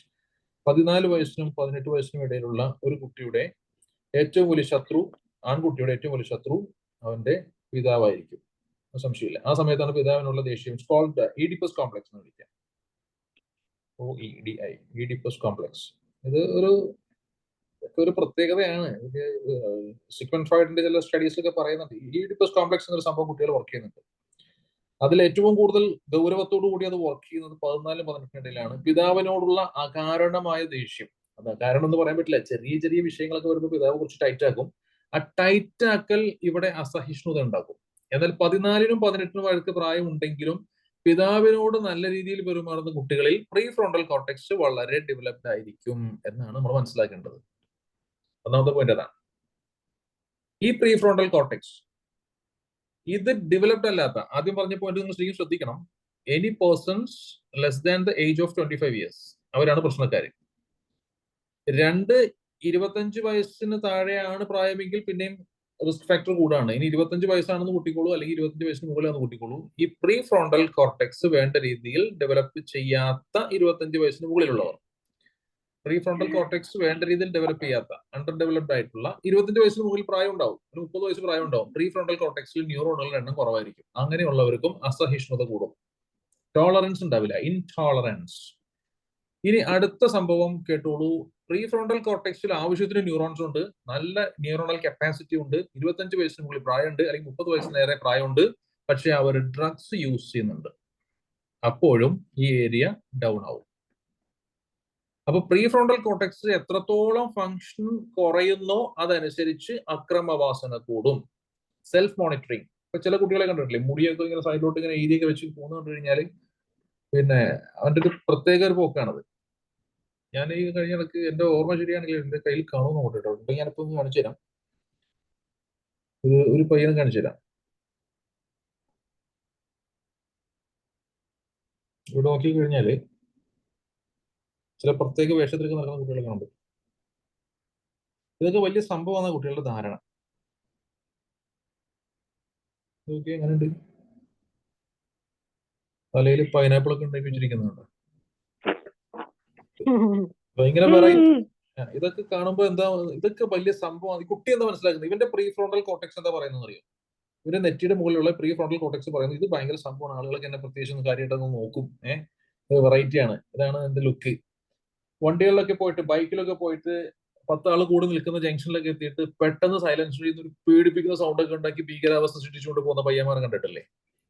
ഇതിന്റെ പ്രശ്നമാണ്, പ്രീ ഫ്രോണ്ടൽ കോർട്ടെക്സിന്റെ പ്രശ്നമാണ്. 25 വയസ്സിന് താഴെ 2 പ്രീ ഫ്രോണ്ടൽ കോർട്ടെക്സിൽ 2 ന്യൂറോൺസ് ഉണ്ടാവില്ല. 3 ഇതൊക്കെ ഉണ്ടാകും. 25 വയസ്സിന് മുകളിൽ പ്രായം ഉണ്ടാകും, പക്വത കിട്ടുന്ന സമയം ആയിട്ടുണ്ട്. പക്ഷേ ഡ്രഗ്സ് യൂസ് ചെയ്തപ്പോൾ പ്രീ ഫ്രോണ്ടൽ കോർട്ടെക്സ് വേണ്ട രീതിയിൽ ഫംഗ്ഷനിങ് അല്ലാത്ത അവസ്ഥയിലേക്ക് വരുന്നു. ഇതൊക്കെ വളരെ പെർഫെക്റ്റ് ആയിട്ടുള്ള നിരീക്ഷണങ്ങളാണ്, സയന്റിഫിക് ബേസിസ് ആൻഡ് ബാക്ക്ഗ്രൗണ്ട് ഉള്ള നിരീക്ഷണങ്ങളാണ് ഞാൻ ഈ പറയുന്നത്. ഈ 3 കാരണങ്ങൾ കൊണ്ട് മക്കളുടെ ലൈഫ് വേണ്ട രീതിയിൽ അവർക്ക് ഉപകാരപ്രദമാകാത്ത അബദ്ധങ്ങളിലേക്കും പ്രയാസങ്ങളിലേക്കും അവർ എത്തിച്ചേരുന്നു എന്നതാണ് ഞാൻ ഈ പറഞ്ഞു വരുന്നതിന്റെ ഒക്കെ ചുരുക്കം. വളരെ ഗൗരവത്തോടു കൂടി എന്റെ പ്രിയപ്പെട്ട രക്ഷിതാക്കൾ ഈ സെഷനെ ഒന്ന് അഭിമുഖീകരിക്കണം. ഈ പ്രീ ഫ്രോണ്ടൽ കോർട്ടെക്സ് കുട്ടിയെ സംബന്ധിച്ചിടത്തോളം അവരുടെ പ്രത്യേകമായ കഴിവുകളുടെയും പക്വതയുടെയും ഏരിയയാണ്. അവിടെ നമ്മുടെ കുട്ടിക്ക് ന്യൂറോണൽ കപ്പാസിറ്റി എത്രത്തോളം ഉണ്ടെന്ന് നമ്മൾ മനസ്സിലാക്കണ്ടേ? ഇപ്പൊ എന്താ മാർഗമുള്ളത്? ഒരു കുട്ടിയെ കിട്ടിയാൽ, പക്ഷെ ഞങ്ങൾക്ക് വളരെ സിമ്പിൾ ആണ് കേട്ടോ. ഞങ്ങൾക്കൊരു കുട്ടിയെ കിട്ടിക്കഴിഞ്ഞാൽ അവരുടെ pre frontal cortex neuronal capacity വളരെ സിമ്പിൾ ആയിട്ട് മനസ്സിലാക്കാൻ പറ്റും. അത് മനസ്സിലാക്കുന്നത് എങ്ങനെയാണെന്ന് ചോദിച്ചാൽ അതിന്റെ വിശദീകരണത്തിലേക്ക് കടക്കുന്നതിന് മുന്നേ ബാക്കിയുള്ള ഭാഗങ്ങളെ പറ്റി കുറച്ചുകൂടി ഞാൻ പറയേണ്ടി വരും. ആദ്യം പറഞ്ഞതുപോലെ നമ്മളെ ഇവിടെ നോക്കിക്കഴിഞ്ഞാൽ കാണാൻ പറ്റും ഡിഫറെന്റ് ആയിട്ടുള്ള ഏരിയകൾ ഞാൻ പറഞ്ഞു തന്നു. Prefrontal, frontal, parietal, temporal, occipital. ഇത് ഒരു സൈഡാണ്, ഇത് ലെഫ്റ്റ് സൈഡാണ്. ലെഫ്റ്റ് സൈഡിൽ നോക്കുമ്പോൾ ഒരാൾ ചരിഞ്ഞ് നിൽക്കുന്ന ഒരാളുടെ ലെഫ്റ്റ് സൈഡാണ്. ഇതുപോലെ തന്നെ അപ്പുറത്തെ സൈഡിലും ഇതേപോലെ തന്നെ ഒരു ഭാഗമുണ്ട്. അപ്പൊ ബ്രെയിനിന് 2 ഭാഗമുണ്ട്, റൈറ്റും ലെഫ്റ്റും ഉണ്ട്. റൈറ്റ് ബ്രെയിനും left brain. Right hemisphere of the brain, left hemisphere of the brain. വലത്തെ ഇടത്തെ അർദ്ധഗോളങ്ങൾ. ഇതിൽ ഓരോ സൈഡിലും 5 ലോബ്സ് ആണ് നമുക്ക്, അഥവാ കമ്പാർട്ട്മെന്റ്സ് ആണ് കാണാൻ പറ്റുന്നത്. അങ്ങനത്തെ 2 സൈഡിൽ കിട്ടുമ്പോൾ 10 ലോബ്സ് മൊത്തം. ഒന്ന് മൈക്ക് മ്യൂട്ട് ചെയ്യാമോ പ്ലീസ്? അപ്പൊ 5ഉം 5ഉം 10 ലോബ്സ് ആണ് നമുക്ക് ബ്രെയിനിലുള്ളത്. ഇത് ഞാൻ പറയുന്നത് ശരിക്കും ശ്രദ്ധിച്ച് കേൾക്കണം. ഈ 5 ലോബ്സ് ലെഫ്റ്റ് സൈഡിലും 5 ലോബ്സ് റൈറ്റ് സൈഡിലും ഉണ്ടെന്ന് പറഞ്ഞു. ഈ ലെഫ്റ്റ് സൈഡിലും റൈറ്റ് സൈഡിലും ഉള്ള ഈ 5 ലോബുകളിൽ ഓരോ ലോബിനും ഓരോ സ്വഭാവമാണ്, ഓരോ പണിയാണ്. ലെഫ്റ്റ് സൈഡിലുള്ള ഫസ്റ്റ് ലോബ്, ഇത് ലെഫ്റ്റ് സൈഡിലെ ഫസ്റ്റ് ലോബാണ്. ലെഫ്റ്റ് സൈഡിലുള്ള ഫസ്റ്റ് ലോബ് എന്ന് പറയുന്നത് ഒരു മനുഷ്യന്റെ മാനേജ്മെന്റ് കപ്പാസിറ്റി, അതിനെയാണ് തീരുമാനിക്കുന്നത്. നിങ്ങൾ കുട്ടിയെ ഞങ്ങൾക്ക് തന്നാൽ അവന്റെ ലെഫ്റ്റ് സൈഡിലുള്ള ബ്രെയിനിന്റെ ഈ ഭാഗം ചെക്ക് ചെയ്തിട്ട് അവന് ന്യൂറോൺസ് കൂടുതലുണ്ടെങ്കിൽ അവന് നമുക്ക് മാനേജ്മെന്റ് കോഴ്സുകൾക്ക്, MBA പോലെയുള്ള കോഴ്സുകൾക്ക് വിട്ടാൽ വളരെ നല്ല റിസൾട്ട് അവൻ കൊണ്ടുതരും. ആ കുട്ടിയെ അതല്ലാത്തൊരു മേഖലയിലേക്ക് വിട്ടാൽ അത്ര പെട്ടെന്ന് ശോഭിച്ചൊന്നും വരില്ല. കേട്ടോളൂ, ലെഫ്റ്റ് സൈഡിലുള്ള രണ്ടാമത്തെ lobe, that is the frontal lobe. Second lobe is the frontal lobe. ഈ ഫ്രോണ്ടൽ ലോബിൽ കൂടുതൽ ന്യൂറോൺസ് ഉണ്ടെങ്കിൽ, ഫ്രോണ്ടൽ ലോബിൽ നമുക്ക് കൂടുതൽ ന്യൂറോൺസ് ഉണ്ടെങ്കിൽ, ഇവിടെ നമുക്ക് ന്യൂറോണൽ എണ്ണം കൂടുതലാണെങ്കിൽ ഈ കുട്ടി സയൻസിനും മാത്സിനും ലോജിക്കൽ റീസണിംഗ് ഉള്ള ഏത് സബ്ജക്റ്റിനും നല്ല മാർക്ക് വാങ്ങും, നല്ല കഴിവുള്ള കുട്ടിയാണ്. ഇവിടെ ന്യൂറോൺസിന്റെ എണ്ണം കുറവാണെങ്കിൽ ആ കുട്ടിയെ നിങ്ങൾ ഡോക്ടറോ എഞ്ചിനീയറോ ഒന്നും ആക്കാൻ ശ്രമിച്ചിട്ട് കാര്യമില്ല. അവരുടെ ലൈഫ് വെറുതെ കൊണ്ട് കളയാന്ന് മാത്രമേ ഉള്ളൂ. അവന് താല്പര്യമില്ലാത്തൊരു മേഖലയിലേക്ക് നിങ്ങൾ നിർബന്ധിച്ച് അവനെ പറഞ്ഞു വിട്ടാൽ അതിനേക്കാൾ വലിയൊരു മഹാപാതകം ലോകത്തില്ല. ലോകത്തേക്ക് വെച്ച് ഏറ്റവും വലിയ മഹാപാതകം ഏതാണെന്ന് എന്നോട് ചോദിച്ചാൽ, being A consultant in psychology, I can say passion ഇല്ലാത്ത പ്രൊഫഷൻ തിരഞ്ഞെടുക്കുക എന്ന് പറയും. A profession without passion. നിങ്ങൾക്ക് താല്പര്യമില്ലാത്ത ജോലി ചെയ്യാൻ നിങ്ങൾ നിർബന്ധിതരാവുക, ഇതിനേക്കാളും വലിയ പാതകം ലോകത്തില്ല. അയാളെ കൊണ്ട് ലോകം നശിക്കും. അവൻ ആ പണി ഏറ്റവും എളുപ്പം ചെയ്യാനുള്ള പണികൾ കണ്ടെത്തും. അവൻ ആ പണിക്ക് ഒരു ആത്മാർത്ഥതയില്ലാത്ത പ്രവർത്തനം കാഴ്ചവെക്കും. ഒരു 2 മണിക്കൂർ കൊണ്ട് തീരുമെന്ന് വിചാരിച്ച ഒരു സർജറി 8 മണിക്കൂറത്തേക്ക് നീണ്ടുപോയാൽ ഈ നിന്നുകൊണ്ട് ചെയ്യുന്ന ഈ പ്രവർത്തനത്തിൽ പാഷൻ ഇല്ലാത്ത ഡോക്ടർ ആ രോഗിയോട് തീർച്ചയായിട്ടും അനീതി കാണിക്കും. ആ രോഗിയുടെ ജീവൻ ഒന്നുകിൽ അവിടെ വെച്ച് പൊലിയും, അല്ലെങ്കിൽ ആ ട്രീറ്റ്മെന്റിന്റെ തിക്തഫലം എന്ന് പറയാവുന്ന രീതിയിൽ അധികം താമസിയാതെ ഒരു ജീവച്ഛവത്തിന്റെ ബാക്കി പത്രം പിന്നീട് നമുക്ക് കാണാൻ പറ്റും. പാഷൻ ഇല്ലാത്തൊരു പ്രൊഫഷൻ ഡോക്ടർ ചെയ്താൽ പ്രശ്നമാണ്. അപ്പൊ സർജറിക്ക് താല്പര്യമില്ലാത്തൊരു ഡോക്ടർ, കിട്ടിയത് MS ആണ്, MBBS കഴിഞ്ഞു, MS കിട്ടിയാൽ നിങ്ങൾ പോവാണ്, അങ്ങനെ പോയ പ്രശ്നമാണ്. അതേസമയം non clinical area, pathology, radiology non ക്ലിനിക്കലാണ്. പേഷ്യൻസിന് കാണേണ്ട ആവശ്യമൊന്നുമില്ല. റിപ്പോർട്ട്സ് നോക്കിയാൽ മതി, സൈൻ ചെയ്ത് കൊടുത്താൽ മതി, മറ്റു ഡോക്ടേഴ്സും റിപ്പോർട്ടിനെ ക്ലിയർ ആക്കി കൊടുത്താൽ മതി. നോൺ ക്ലിനിക്കൽ ഏരിയയിൽ അധികം ഇന്റർപേഴ്സണൽ ഇന്റലിജൻസ് ഒന്നും ഇല്ലാതെ എനിക്ക് ഒതുങ്ങിയിരുന്നുകൊണ്ട് ബുദ്ധി വർക്ക് ചെയ്ത് ഒതുങ്ങിയിരുന്ന് ചെയ്യാൻ പറ്റിയ ജോലിക്ക് പറ്റിയ ഒരു ഡോക്ടർക്ക് അതാണ് വേണ്ടത്. അതിന് പകരം അയാൾ സർജറി എടുത്തു കഴിഞ്ഞാൽ പ്രശ്നമാണ്. സർജനായിട്ട് തീരേണ്ട ഒരു ഡോക്ടർ, നല്ല എക്സ്പേർട്ട് ആയിട്ട് സർജറി ചെയ്യാനുള്ള കപ്പാസിറ്റി ഉണ്ടെന്ന് കണ്ടെത്തപ്പെട്ട ഒരു ഡോക്ടർ ആ പണിക്കല്ലാതെ അതിനേക്കാൾ ചുരുങ്ങിയൊരു മേഖലയിലേക്ക് ചുരുങ്ങി പോയി കഴിഞ്ഞാൽ അയാൾക്ക് ലോകത്തിന് കിട്ടേണ്ട ഒരുപാട് ഗുണങ്ങൾ നഷ്ടപ്പെട്ടു പോകും. അയാൾക്ക് കിട്ടേണ്ട ഒരുപാട് സൗഭാഗ്യങ്ങൾ നഷ്ടപ്പെട്ടു പോകും. അതങ്ങനെയുമാണ്. ഇനി മൂന്നാമത്തെ ഏരിയ ഉണ്ട്, ഈ കാണുന്ന area, that is the left third lobe of the brain. കണ്ടോ, ഈ കണ്ട ഏരിയ ഉണ്ടല്ലോ, ഇത് ശരിക്കും ഫൈൻ മോട്ടോർ ഇന്റലിജൻസ് എന്ന് പറയാം. ഫൈൻ മോട്ടോർ, ഇടയ്ക്കൊന്ന് മൈക്ക് മ്യൂട്ട് ചെയ്യാമോ പ്ലീസ്? ഒരു ഡിസ്റ്റർബൻസ് വരുന്നുണ്ട് മൈക്കിൽ. ആരെങ്കിലും ഒന്ന് mute. Ajeeshma Adiran K, can you please just mute your mic? അങ്ങനെയാണെങ്കിൽ നമുക്ക് കുറച്ചുകൂടി ഡിസ്റ്റർബൻസ് ഇല്ല, നോയ്സ് ഇല്ലാത്ത ക്ലാസ്സിലേക്ക് കിടക്കാം. Okay, thank you. അപ്പോ ഇവിടെ ഞാൻ പറഞ്ഞു വരുന്നത് നോക്കൂ, നേരത്തെ പറഞ്ഞ മൂന്നാമത്തെ ലോബാണ്. എന്നിട്ട് ഞാൻ പറഞ്ഞു കഴിഞ്ഞു കേട്ടോ, ഇത് ഫൈൻ മോട്ടോർ എന്ന് പറയാം. ഇവിടെ കൂടുതൽ ന്യൂറോൺസ് ഉള്ള ഒരു കുട്ടി, അവന് ശരീരത്തിലെ ഫൈൻ മസിൽസിനൊക്കെ വേണ്ട രീതിയിൽ ഉപയോഗിക്കാനുള്ള കഴിവുണ്ടാവും. ഒരു പ്ലാസ്റ്റിക് സർജൻ ആയിട്ട് മാറാൻ ഇതിൽ ന്യൂറോൺസ് കൂടുതലുള്ള ആൾക്ക് പറ്റും. പ്ലാസ്റ്റിക് സർജറി, സാധാരണ സർജൻ ഇപ്പൊ മുഖത്തൊരു മുറിവ് വന്നു, അതൊരു സാധാരണ സർജൻ ചെയ്ത് കഴിഞ്ഞാൽ എന്തായാലും അവിടെ കുറച്ച് ഏച്ച് കെട്ടിയാൽ മുളച്ചിരിക്കുന്ന മലയാളത്തിൽ പറയുന്ന പോലെ ഒരു കട്ടിയുള്ള ഒരു പാടം അവിടെ ഉണ്ടാവും. പക്ഷെ അതൊരു പ്ലാസ്റ്റിക് സർജൻ ചെയ്താൽ ഒരു ചെറിയ മുടിനാരിയുടെ പോലെയുള്ള ഒരു വര ഉണ്ടാവുള്ളൂ അവിടെ. അപ്പൊ അതുപോലെ സർജറി ചെയ്തിട്ട് നല്ല എക്സ്പേർട്ട് ആയിട്ട് തുന്നിക്കൂട്ടി ക്ലിയർ ആക്കാനുള്ള കഴിവ്, അത് ഫൈൻ മോട്ടോർ ഇന്റലിജൻസ്. അത് ലെഫ്റ്റ് സൈഡിൽ മൂന്നാമത്തെ ലോബിലാണ്. ഇവിടെ കൂടുതൽ ന്യൂറോൺസ് ഉണ്ടെങ്കിൽ ആ കുട്ടിക്ക് അതിന് കഴിവുണ്ടാകും. ഒരു സൂചി നൂലും കൊടുത്താൽ വളരെ മനോഹരമായ കുട്ടി സൂചിയിൽ നൂല് കൊടുക്കും. അത് ഇവിടെ ഈ ബ്രെയിനിന്റെ കപ്പാസിറ്റി ഉള്ളതുകൊണ്ടാണ്, അല്ലാതെ ഇതൊന്നും സ്കൂളിൽ പോയി പഠിക്കുന്ന എക്സ്പീരിയൻസ് കിട്ടുന്നൊന്നുമല്ല. നിങ്ങൾ വിചാരിക്കുന്നുണ്ടോ ലതാ മങ്കേഷ്കർ വലിയ പാട്ടുകാരി ആയത് ഒരുപാട് കഷ്ടപ്പെട്ട് പഠിച്ചിട്ടാണെന്ന്? ഞാൻ വിശ്വസിക്കുന്ന ആരിലോട്ട് പറയാട്ടോ. ലതാ മങ്കേഷ്കർ അറിയപ്പെട്ട ഒരു ഗായികയായത് കഷ്ടപ്പെട്ട് പഠിച്ചിട്ടാണ് എന്ന അഭിപ്രായമുള്ള ആരെങ്കിലും ഉണ്ടോ? എനിവൺ ഉണ്ടോ? ഇല്ലേ? അങ്ങനെ ആണോ? അല്ലേ? ഇപ്പൊ സച്ചിൻ ടെണ്ടുൽക്കർ നല്ലൊരു ക്രിക്കറ്റ് പ്ലെയർ ആയത് കഷ്ടപ്പെട്ട് ബുദ്ധിമുട്ടി ട്രെയിൻ ചെയ്തെടുത്തിട്ടാണ്. പിക്കാസോ നല്ലൊരു ചിത്രകാരനായത്, മൈക്കൽ ആഞ്ചലോ നല്ലൊരു ശില്പിയായത് കഷ്ടപ്പെട്ട് ബുദ്ധിമുട്ടി പഠിച്ചിട്ടാണ് എന്ന അഭിപ്രായമുള്ള ആരെങ്കിലും ഉണ്ടോ? എന്തെങ്കിലും ഉണ്ടെന്ന് പറയില്ലെങ്കിൽ ഇല്ലെന്ന് പറയാം. കമന്റ് ബോക്സിൽ വന്നാലും മതി. Yes or no? ഇവരൊക്കെ കഷ്ടപ്പാടിന്റെ ബാക്കി പത്രങ്ങളാണ് ഇവരുടെയൊക്കെ കഴിവുകൾ എന്ന അഭിപ്രായമുള്ളവർക്ക് യെസ് ഓർ നോ പറയാം. ആരെങ്കിലും എന്തെങ്കിലും ഒന്ന് മിണ്ടിയാൽ കൊള്ളാം. Yes or no? അല്ല, അവർക്ക് അതിനുള്ള കഴിവുണ്ടായിട്ടുണ്ടാവും, പിന്നെ അവർ അതിനുവേണ്ടി കുറച്ച് ശ്രമിച്ചിട്ടും ഉണ്ടാവും. ശ്രമിക്കലല്ല, ആ കഴിവുള്ളത് കൊണ്ട് അവരത് പാഷനാക്കി മാറ്റി, അതൊരു താല്പര്യമാക്കി മാറ്റി. അതാണ് എന്റെ രസം, മനസ്സിലാണല്ലോ. അപ്പൊ ലതാ മങ്കേഷ്കർ അല്ലാത്ത ഒരാൾക്ക് ലതാ മങ്കേഷ്കർ ആകാൻ വേണ്ടി ലതാ മങ്കേഷ്കർ പാടുന്നത് പോലെ പാടാൻ എങ്ങനെ ശ്രമിച്ചാലും നടക്കൂല. യേശുദാസിനെ നിങ്ങൾക്ക് ഒരിക്കലും സച്ചിൻ ടെണ്ടുൽക്കർ ആക്കാനാവില്ല. സച്ചിനെ നിങ്ങൾക്ക് ഒരിക്കലും യേശുദാസും ആക്കാനാവില്ല. നോക്കൂ, യേശുദാസിന്റെ പാരന്റ്സ് ചെറിയ പ്രായത്തിൽ ഇവനൊരു നല്ല പാട്ടുകാരനാകണമെന്ന് പറഞ്ഞിട്ട് ഒരു ഫൈൻ ആർട്സ് കോളേജിൽ കൊണ്ടുവിട്ടു, അല്ലെങ്കിൽ ഫൈൻ ആർട്സ് സ്കൂളിൽ വിട്ടു. അവിടെ പോയിട്ട് ഇങ്ങനെ പാട്ട് പഠിക്കുകയാണ്. വർഷങ്ങളോളം പാട്ട് പഠിച്ചാലും സച്ചിൻ ഒരിക്കലും യേശുദാസ് പാടുന്ന പോലെ പാടില്ല. യേശുദാസിനെ നിങ്ങൾ എത്രയൊക്കെ സ്പോർട്സ് സ്കൂളിൽ വിട്ട് പഠിപ്പിച്ചാലും, ഇപ്പൊ GV രാജ സ്പോർട്സ് സ്കൂളിൽ യേശുദാസിനെ കൊണ്ടുവന്ന് ചേർത്തിരുന്നില്ല. എറണാകുളത്ത് GV രാജ സ്പോർട്സ് സ്കൂൾ ഉണ്ട്. അക്യൂനാസ് കോളേജ് സ്പോർട്സ് കോളേജാണ്. അവിടെ +2 കഴിഞ്ഞ ശേഷം നേരെ കോളേജിലും വിട്ടു, ഡിഗ്രി സ്പോർട്സിൽ എടുക്കുകയാണ്. എങ്ങനെ ശ്രമിച്ചാലും യേശുദാസ് ഒരിക്കലും സച്ചിനെ പോലെ ക്രിക്കറ്റ് കളിക്കില്ല. അതൊരു ഇൻബോൺ ക്യാരക്ടറാണ്, ഇൻബോൺ പെക്യുലാരിറ്റി, ജന്മനാൽ കിട്ടുന്ന കഴിവാണത്. അങ്ങനെ ഓരോരുത്തർക്കും ഓരോ പ്രത്യേകതയാണ്. അപ്പൊ ഞാൻ മൂന്നാമത്തെ ലോബിനെ പറ്റി പറഞ്ഞു കഴിഞ്ഞാൽ, നാലാമത്തെ lobe, this is the fourth lobe, അല്ലെങ്കിൽ ഫിഫ്ത്ത് ലോബ് എന്ന് വേണമെങ്കിൽ പറയാം. ഫോർത്ത് ലോബ് സൈഡിൽ കാണുന്നതാണ്. എനിവേ, അടുത്ത ലോബ് എന്ന് പറയുന്നത് ഓക്സിപിറ്റൽ ലോബാണ്. ഇവിടെ കൂടുതൽ ന്യൂറോൺസ് ഉണ്ടെങ്കിൽ അവർക്ക് പിന്നെ നല്ല ഒബ്സർവേഷൻ കപ്പാസിറ്റി ആയിരിക്കും. ഒബ്സർവ് ചെയ്ത് കാര്യങ്ങളെ മനസ്സിലാക്കാൻ. ബ്രീഡിംഗ് കപ്പാസിറ്റി, അവര് ഇരുന്ന് പഠിക്കും, കഷ്ടപ്പെട്ട് സമയം കണ്ടെത്തി ഇരുന്ന് പഠിക്കും, ഒബ്സർവ് ചെയ്യും. ഒബ്സർവേഷൻസ് ഒരു നല്ലൊരു ശതമാനം ശരിയായിരിക്കാൻ സാധ്യതയുണ്ട്. നല്ല നിരീക്ഷകരായിരിക്കും. അതേസമയം ഈ കാണുന്ന ലോബ് ഉണ്ടല്ലോ, ഇതിൽ കൂടുതൽ ന്യൂറോൺസ് ഉണ്ടെങ്കിൽ ലിംഗ്വിസ്റ്റിക് ഇന്റലിജൻസ് എന്ന് തന്നെ പറയാം, ഭാഷാശേഷി. ഇവരൊക്കെ ഇടതടവില്ലാതെ ഭാഷ സംസാരിക്കുന്നവരാകും, വിവിധ ഭാഷകളിൽ വിജ്ഞാനമുള്ളവരാകും. അത്തരം കുട്ടികൾക്ക് നിങ്ങൾ പല ഭാഷകൾ പഠിപ്പിച്ചു കൊടുക്കൂ, അത്ഭുതമായിരിക്കും. ഭാഷാശാസ്ത്രകാരന്മാരൊക്കെ ആയിത്തീരാൻ കഴിവുള്ള കുട്ടികളാണ് ലെഫ്റ്റ് സൈഡിൽ ഇവിടെ ന്യൂറോൺസ് കൂടുതലുള്ള കുട്ടികൾ. ഇങ്ങനെ എത്രയോ അത്ഭുതങ്ങൾ നമ്മുടെ ശരീരത്തിൽ ഒളിഞ്ഞിരിക്കുന്നു, നിങ്ങൾ മനസ്സിലാക്കണം. നോക്കൂ, മോഹൻലാൽ തികഞ്ഞ ഒരു അഭിനേതാവാണ്.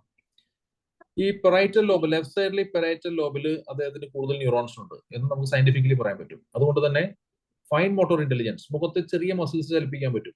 അതായത് മോഹൻലാൽ വെറുതെ ഇരുന്നിട്ട് മുഖം കൊണ്ട് എന്തെങ്കിലും ആക്ഷൻ കാണിച്ചാൽ അതൊരു അഭിനയമാണ്. മോഹൻലാല് ഇന്നസെന്റ് ചില അഭിനയം എന്തെങ്കിലുമൊക്കെ ഒന്ന് പറഞ്ഞാൽ തന്നെയും ഓട്ടോമാറ്റിക്കലി അതൊരു അഭിനയമായിട്ട് മാറുകയാണ്. പക്ഷേ ഈ അഭിനയത്തിന്റെ പെർഫെക്ഷൻ നമുക്ക് മമ്മൂട്ടിക്കും കിട്ടൂല, സുരേഷ് ഗോപിക്കും കിട്ടൂല. സുരേഷ് ഗോപിയും മമ്മൂട്ടിയും ഉള്ളത് ലിംഗ്വിസ്റ്റിക് ഇന്റലിജൻസിലാണ്. അതാ ഈ കണ്ടപ്പോൾ നമ്മൾ കണ്ട ലോബിലാണ്. ഈ ലോബിലാണ് സുരേഷ് ഗോപിയും മമ്മൂട്ടിയും ഉള്ളത്, ഈ ലോബിലാണ്. അവർക്ക് ലിംഗ്വിസ്റ്റിക് ഇടതടവില്ലാതെ ഭാഷകൾ സ്പീഡിൽ പറയാനും തെറ്റുകൂടാതെ പ്രൊണൗൺസിയേഷൻ കറക്റ്റ് ആക്കിയൊക്കെ സംസാരിക്കാനുള്ള കഴിവ് അവർക്ക് രണ്ടുപേർക്കും കൂടുതലാണ്. മോഹൻലാൽ നോക്കൂ, ബോഡി ശരിക്കും റിഥമിക്കായിട്ട് വഴങ്ങാൻ കഴിവുള്ള ആളാണ്. മോഹൻലാൽ ഡാൻസ് കളിക്കുന്ന പോലെ മമ്മൂട്ടി തലകുത്തി പറഞ്ഞാലും ഡാൻസ് ആവില്ല. സുരേഷ് ഗോപിക്ക് ആ ഡാൻസ് അങ്ങനെ ഋതം വഴങ്ങി കിട്ടില്ല. അത് വേറെ ലോബിൽ അത് കിടക്കുന്നത്. അപ്പൊ അങ്ങനെ ഒരാൾക്ക് ഉള്ള കഴിവുകൾ ജന്മനാൽ തന്നെ ബ്രെയിനിൽ സെറ്റ് ചെയ്ത് വെച്ചിരിക്കുന്നു. നമ്മുടെ ഏറ്റവും വലിയ പ്രശ്നം എവിടെയാണ്? എന്റെ കഴിവുകൾ എന്റെ ബ്രെയിനിന്റെ ഏത് ലോബിൽ എത്രത്തോളം കിടക്കുന്നുണ്ടെന്ന് എനിക്കറിയില്ല. ഇതാണ് ഏറ്റവും വലിയ നാശം എന്ന് പറയുന്നത്. Know yourself, know thyself. നമ്മൾ ആരാണെന്നറിയാം, നമ്മുടെ സ്വത്വം എന്താണെന്ന് അറിയണം. നമ്മളോ ഇങ്ങനെയൊക്കെ ആയി. നമ്മുടെ മക്കളുടെ സ്വത്വം എന്താണ്, അവരുടെ കഴിവ് എവിടെയൊക്കെ കിടക്കുന്നത് എന്ന് നമ്മൾ കണ്ടെത്തുക. എന്നിട്ട് അത് പാഷൻ ആക്കുക. ആ പാഷൻ അനുസരിച്ച് പ്രൊഫഷൻ തിരഞ്ഞെടുത്ത് കൊടുക്കുക. ആ പാഷൻ എന്താണെന്ന് മനസ്സിലാക്കി അതനുസരിച്ച് പാരന്റിങ് സ്റ്റൈലിൽ അവരോട് മാറ്റം കൊണ്ടുവരിക. ആ ബ്രെയിൻ ലോബുകൾക്ക് അനുസരിച്ച് കുട്ടികളോടുള്ള ഇടപെടലുകളിൽ നമ്മൾ അല്പം ഒന്ന് ശ്രദ്ധിക്കുക. അവരുടെ താല്പര്യം അനുസരിച്ചുള്ള ചില കാര്യങ്ങൾ കൂടുതലായിട്ട് നമ്മൾ ഇട്ട് കൊടുക്കുക, അതിന് അവസരങ്ങൾ കൊടുക്കുക. കുട്ടികൾ ഇങ്ങനെ അത്ഭുതകരമായിട്ട് വളർന്ന് കാണാൻ പറ്റും.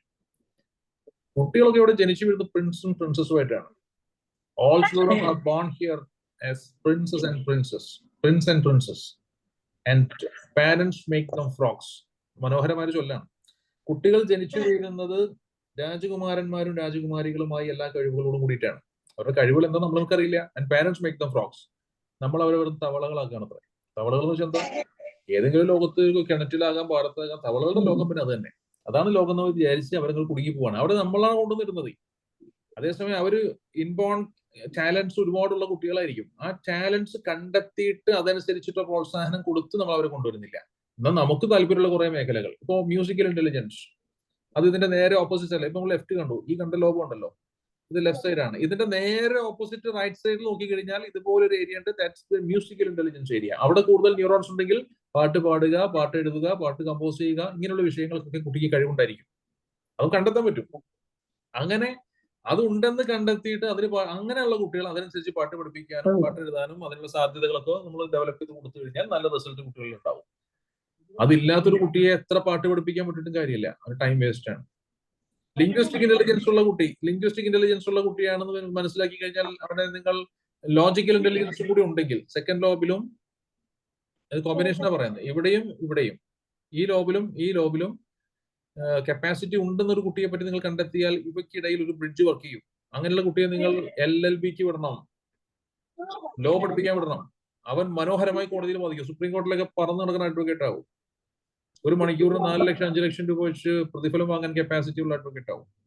എനിക്കറിയാവുന്ന കുറെ അഡ്വക്കേറ്റ്സ് ഉണ്ട്. അത് ഹൈക്കോടതിയിലും സുപ്രീം കോടതിയിലും ഒരുപോലെ പ്രാക്ടീസ് ചെയ്യുന്നവരുണ്ട്.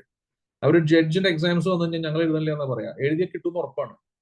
അപ്പൊ ഞാൻ ചോദിച്ചാൽ എന്താ നിങ്ങൾ അങ്ങനെ പറയാൻ കാരണം? അപ്പൊ എന്റെ അടുത്ത് പറയും, റിയാസെ, നമ്മൾ ജഡ്ജിന്റെ എക്സാം എഴുതി കഴിഞ്ഞാൽ ജഡ്ജി ആയിട്ടിരിക്കണം, 3 ലക്ഷം 3.5 ലക്ഷം രൂപ ശമ്പളം കിട്ടും. നമ്മൾ നന്നായിട്ട് വാദിക്കുകയാണെങ്കിൽ ഒരു മണിക്കൂർ കിട്ടും 5 ലക്ഷം രൂപ സുപ്രീം കോടതിയിൽ. പറഞ്ഞു മനസ്സിലായില്ലേ? അത് അവരുടെ കപ്പാസിറ്റി അവരെന്താണെന്ന് തിരിച്ചറിഞ്ഞു, അവരുടെ കഴിവ് എന്താണെന്ന് നമുക്ക് മനസ്സിലായി. മാസം 3.5 ലക്ഷം രൂപ ശമ്പളം വാങ്ങുന്ന ജഡ്ജി ഒരു മണിക്കൂറിന് 5 ലക്ഷം രൂപ ശമ്പളം ഒരു പ്രതിഫലം വാങ്ങുന്ന ഒരു അഡ്വക്കേറ്റ്, ഇയാൾ പറഞ്ഞത് ഇയാൾ കേൾക്കണം, ഇയാൾ ബോധ്യപ്പെടുത്തുന്നതനുസരിച്ച് ഇയാൾ വിധി പ്രസ്താവിക്കണം. കണ്ടോ? അവനവൻ ആരാണെന്ന് തിരിച്ചറിയലാണ് ഏറ്റവും അത്യാവശ്യം. No your self.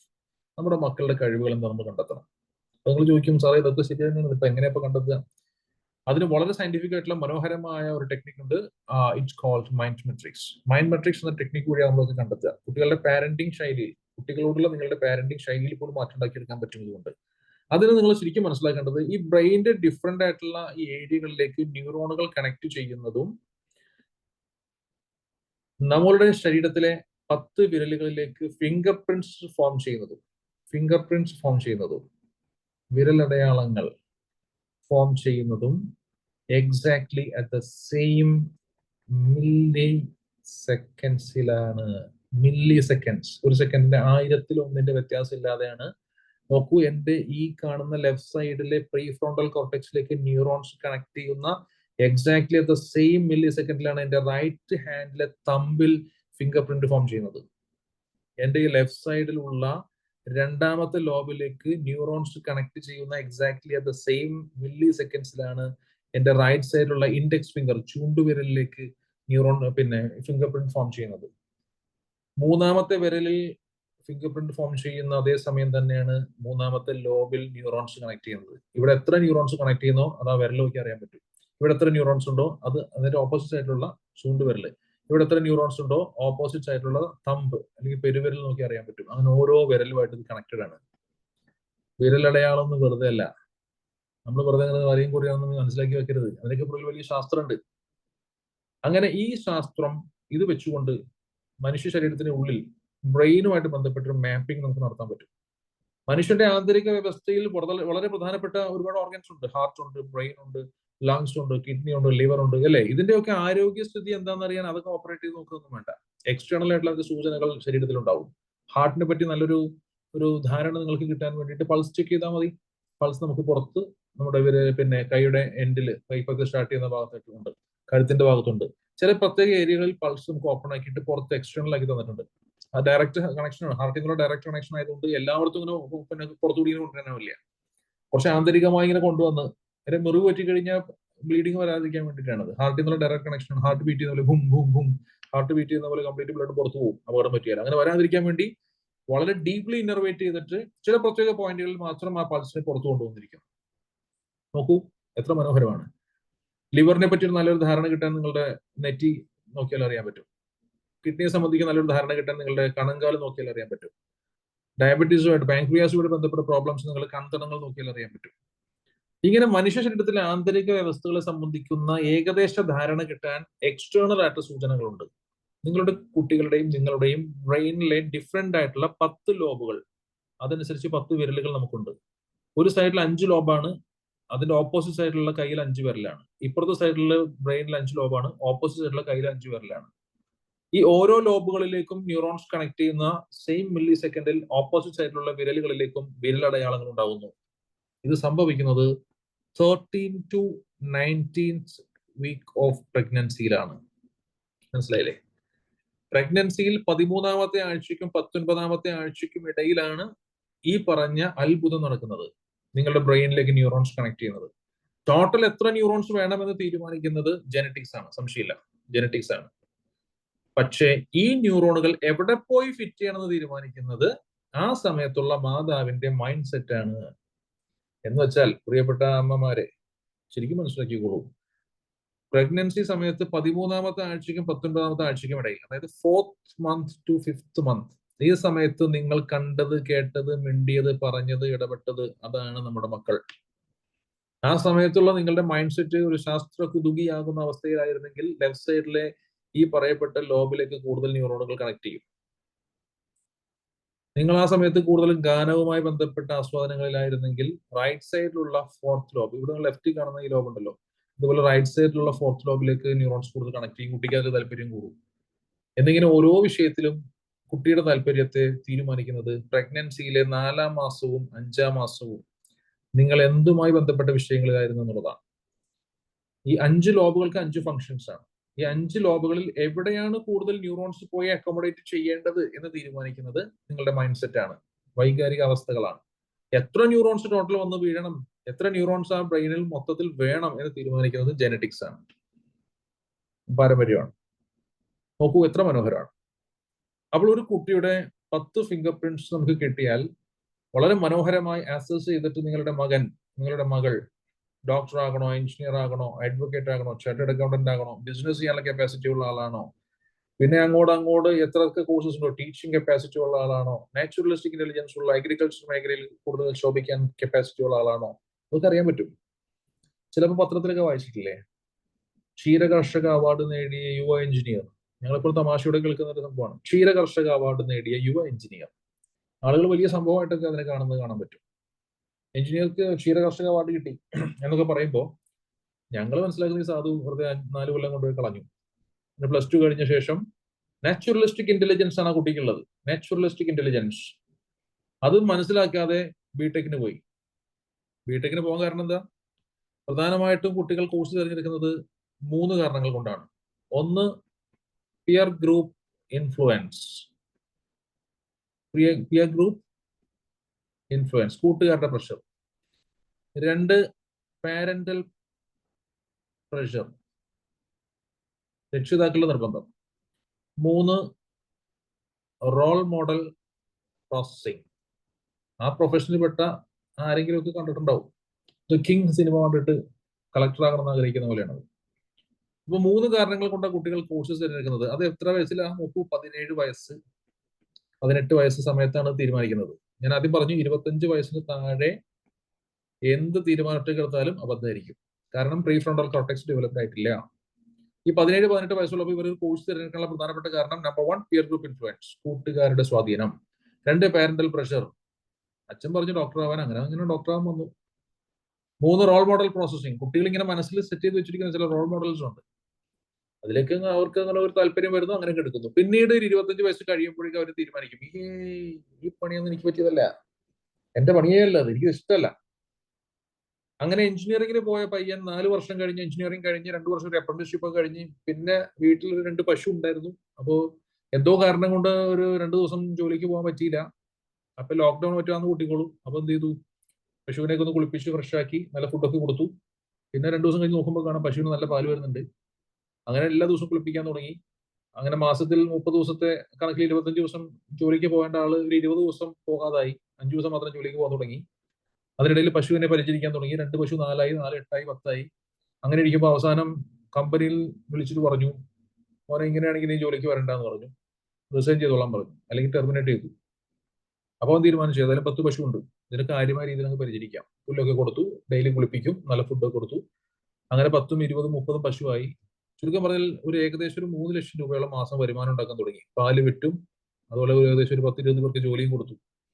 അങ്ങനെ പഞ്ചായത്ത് ക്ഷീര കർഷക അവാർഡ് കൊടുത്ത് ഈ പയ്യനെ ആദരിച്ചു. വയസ്സപ്പോൾ 27 വയസ്സ്, ഇതാണ് പ്രായം. അതേസമയം ഈ പയ്യൻ ഇവന്റെ നാച്ചുറലിസ്റ്റിക് ഇന്റലിജൻസ് എന്ന പ്രത്യേകത മനസ്സിലാക്കി, അല്ലെങ്കിൽ ഇവന്റെ പാരന്റ്സ് അത് മനസ്സിലാക്കി, അല്ലെങ്കിൽ ഞങ്ങളെ പോലെയുള്ള കൺസൾട്ടൻസിനെ കണ്ട ശേഷം അവർ തിരിച്ചറിഞ്ഞ് ആ കുട്ടിക്ക് +2 കഴിഞ്ഞ ഉടനെ BSc അഗ്രികൾച്ചർ അല്ലെങ്കിൽ BVSc bachelor in veterinary science ഇതുപോലെ, അല്ലെങ്കിൽ BSc ഫോറസ്ട്രി, BSc ഫിഷറീസ്, ഇതുപോലെയുള്ള ഏതെങ്കിലുമൊക്കെ കോഴ്സ് പഠിപ്പിക്കാൻ വിട്ട് അതിലൊരു PG എടുത്ത് ഒരു MPhil PhD ഒക്കെ എടുക്കണമെങ്കിൽ അങ്ങനെ എടുത്ത് പിന്നീട് വലിയ ഇന്റർവ്യൂ ഒക്കെ പാസ്സായി യൂറോപ്പിലോ ലണ്ടനിലോ കാനഡയിലോ ഒക്കെ പോയിട്ട് അവിടെയൊക്കെ AC-യിലാണ് പശുക്കളെയൊക്കെ വളർത്തുന്നത്. അവിടെയൊക്കെ പോയിട്ട് പിന്നെ ആയിരക്കണക്കിന് പശുക്കളെ വളർത്തുന്ന വലിയ ഫാമിന്റെ CEO ആയിട്ട് മാറി ഒരു മാസം ഏകദേശം 30 ലക്ഷം രൂപ മാസം ഇൻകം വാങ്ങിക്കേണ്ട ആളാണ് 3 ലക്ഷത്തിലേക്ക് ചുരുങ്ങിയത്. ഇതാണ് ഞങ്ങൾ കാണുന്നത്. മാസം 30 ലക്ഷം വരുമാനം കിട്ടേണ്ട ഒരു പയ്യൻ വെറും 3 ലക്ഷത്തിൽ ഒതുങ്ങി. പഞ്ചായത്ത് കണ്ടത് അവിടെ 3 ലക്ഷം രൂപ വരുമാനമുണ്ട്, 10-20 പേർക്ക് ജോലിയും കൊടുക്കുന്നുണ്ട്. അപ്പോൾ ക്ഷീര കർഷക അവാർഡ് കിട്ടി. നമ്മൾ ആ പയ്യനെ പറ്റിയിട്ട് സഹതപിക്കും, ബാക്കിയുള്ളവർ അപ്രീഷിയേറ്റ് ചെയ്യും, പ്രശംസിക്കും. വ്യത്യാസത്രേ ഉള്ളൂ. ചില കേസുകളിൽ കിട്ടേണ്ടിയിരുന്ന വലിയ സ്ഥാനങ്ങളും കിട്ടേണ്ടിയിരുന്ന വലിയ നേട്ടങ്ങളും നഷ്ടപ്പെട്ടു പോകുന്നു. ചിലയിടങ്ങളിൽ ആ പ്രൊഫഷനോട് തന്നെ വെറുപ്പുണ്ടായിട്ട് ഒഴിവാക്കിയിട്ട് അവസാനിപ്പിച്ചിട്ട് പോലും ചെയ്യും. 12,000 കുട്ടികളാണ് പഠന സംബന്ധമായ പ്രഷർ കൊണ്ട് ഇന്ത്യ മഹാരാജ്യത്ത് സൂയിസൈഡ് ചെയ്യുന്നത് ഒരു വർഷം. ഓത്തന്റിക് റിപ്പോർട്ടാണ്. ഇന്ത്യയിൽ 12,000 വിദ്യാർത്ഥികൾ exam related stress, course related stress കൊണ്ട് സൂയിസൈഡ് ചെയ്യുന്നുണ്ട്. മെഡിസിന് താല്പര്യമേ ഇല്ലാത്തൊരു കുട്ടിയെ വീട് വിറ്റോ സ്ഥലം വിറ്റോ കുറെ പൈസ കിട്ടിയപ്പോൾ പഠിപ്പിക്കാൻ വിട്ടു.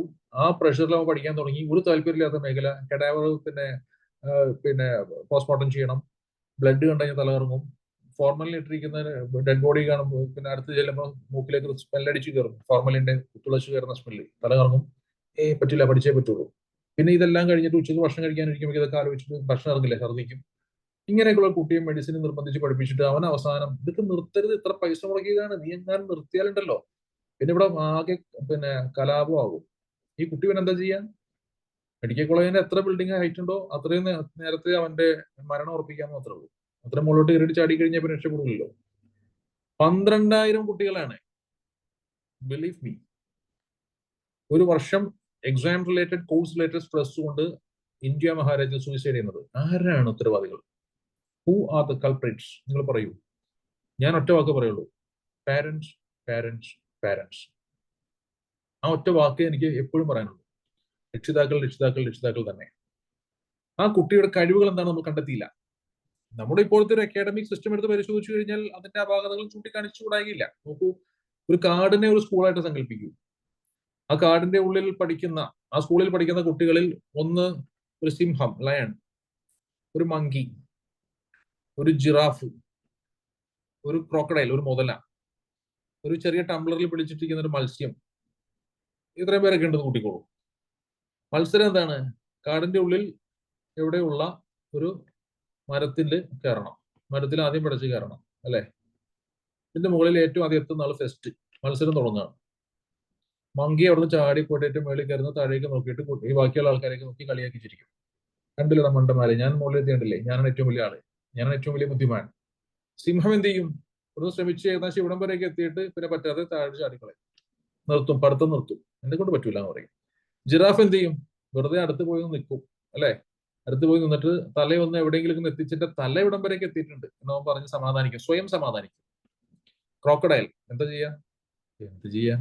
നിലത്ത് ഇങ്ങനെ കിടന്നിട്ട് ഇങ്ങനെ രണ്ട് വായ ഇങ്ങനെ പൊളിച്ച് മേപ്പോട്ട് നോക്കിയിരിപ്പുണ്ടോ, ഇത് എന്താ പോയി കാണുന്നത്? ഒരു ബന്ധം ഉണ്ടാവില്ല.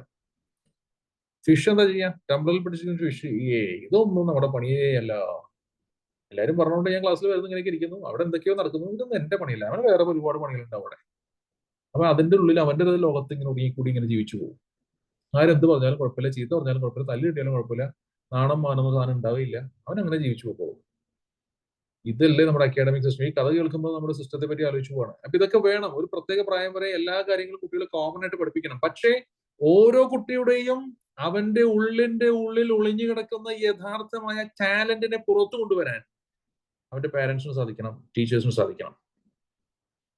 ക്ലാസ്സിൽ പഠിക്കുന്ന 30 കുട്ടികളുണ്ടെങ്കിൽ 30 കുട്ടികളുടെയും ടാലന്റ് കണ്ടെത്താൻ ഒരു ടീച്ചർക്ക് പറ്റിയെന്ന് വരില്ല. പക്ഷെ നമ്മുടെ മക്കളുടെ ടാലന്റ് നമ്മൾ കണ്ടെത്തണം. അത് കണ്ടെത്തിയില്ലെങ്കിൽ ലോകത്തിന് ഏറ്റവും കൂടുതൽ നാശം ഉണ്ടാക്കാൻ പോകുന്നത് ആദ്യം പറഞ്ഞതുപോലെ പ്രൊഫഷൻ വിതൗട്ട് പാഷൻ. അഭിരുചിയില്ലാത്ത ജോലി ചെയ്യാൻ മക്കളെ നിർബന്ധിക്കലാണ്. അഭിരുചിയില്ലാത്തൊരു ജോലി ചെയ്യാൻ നിർബന്ധിതരാവലാണ് ലോകത്തിന്റെ നാശം. അവൻ ആ പ്രൊഫഷൻ കൊണ്ട് നശിപ്പിക്കും. തിരിച്ചു മറിച്ചുകൊണ്ട് എഞ്ചിനീയർ ആവാൻ താല്പര്യമുള്ള കഴിവുള്ള ഒരു കുട്ടിയെ ഡോക്ടർ ആക്കിയാൽ എഞ്ചിനീയറെ സംബന്ധിച്ചിടത്തോളം ടെക്നിക്കൽ ഇന്റലിജൻസ് ആണ്, അവന് വൈകാരികമായ ഒരു ഫീലിംഗ് ഒന്നും ഉണ്ടാവണമെന്നില്ല. സ്ക്രൂ ടൈറ്റ് ആക്കുന്ന സമയത്ത് അല്പം കൂടി ടൈറ്റ് ആക്കിയതുകൊണ്ട് സ്ക്രൂവിനും അല്ലെങ്കിൽ സ്ക്രൂ എവിടെയാണോ ടൈറ്റ് ചെയ്തിട്ടുള്ള ഭിത്തിക്കും ഒന്നും സംഭവിക്കില്ല. പക്ഷെ പേഷ്യന്റിന് സിറിഞ്ച് എടുത്തിട്ട് പിന്നെ ബ്ലഡ് വലിച്ചെടുക്കുമ്പോൾ കുറച്ചുകൂടി കമ്പാഷനേറ്റ് മൈൻഡ് ആയിരിക്കണം. മൈൻഡ് ഒരു മനുഷ്യനോടാണ് ഇടപെടുന്ന തോന്നൽ വേണം. കംപ്ലീറ്റ്ലി ടെക്നിക്കൽ മൈൻഡുള്ള ഇന്റലിജന്റ് ആയിട്ടുള്ള ഹൈലി ലോജിക്കൽ ഇന്റലിജൻസ് ഉള്ള ഒരാളെ പിടിച്ച് ഡോക്ടർ ആക്കിയാൽ, ഫീലിംഗ് ഇല്ലാത്തൊരു ടൈപ്പുള്ള മനുഷ്യനെ ഡോക്ടർ ആക്കിയാൽ രോഗിക്ക് നാശമാണ്. എന്നതുപോലെ ഒരു ബിസിനസ്സുകാരനാണ് ആൾ പിടിച്ച് ഡോക്ടർ ആക്കി കഴിഞ്ഞാലും രോഗിയുടെ കിഡ്നിയും കരളൊക്കെ അവൻ എങ്ങനെയാണ് പിടിച്ച് വിൽക്കാൻ പറ്റുക? ഏതായാലും പിന്നെ ബ്രെയിൻ ഡെത്ത് ആയി, മരിക്കാറായി, തിരിച്ചൊന്നും വരൂല. പിന്നെ ഉള്ള സമയത്ത് നേരെ തിയേറ്ററിൽ കയറ്റിയിട്ട് കിഡ്നിയും ലിവറിനെ കുറച്ച് ഭാഗമൊക്കെ എടുത്ത് വിറ്റ് കഴിഞ്ഞാൽ 30 ലക്ഷം 40 ലക്ഷം വെച്ച് കിട്ടൂലേ എന്നവൻ ചിന്തിച്ചു പോകുന്നതിൽ തെറ്റൊന്നുമില്ല.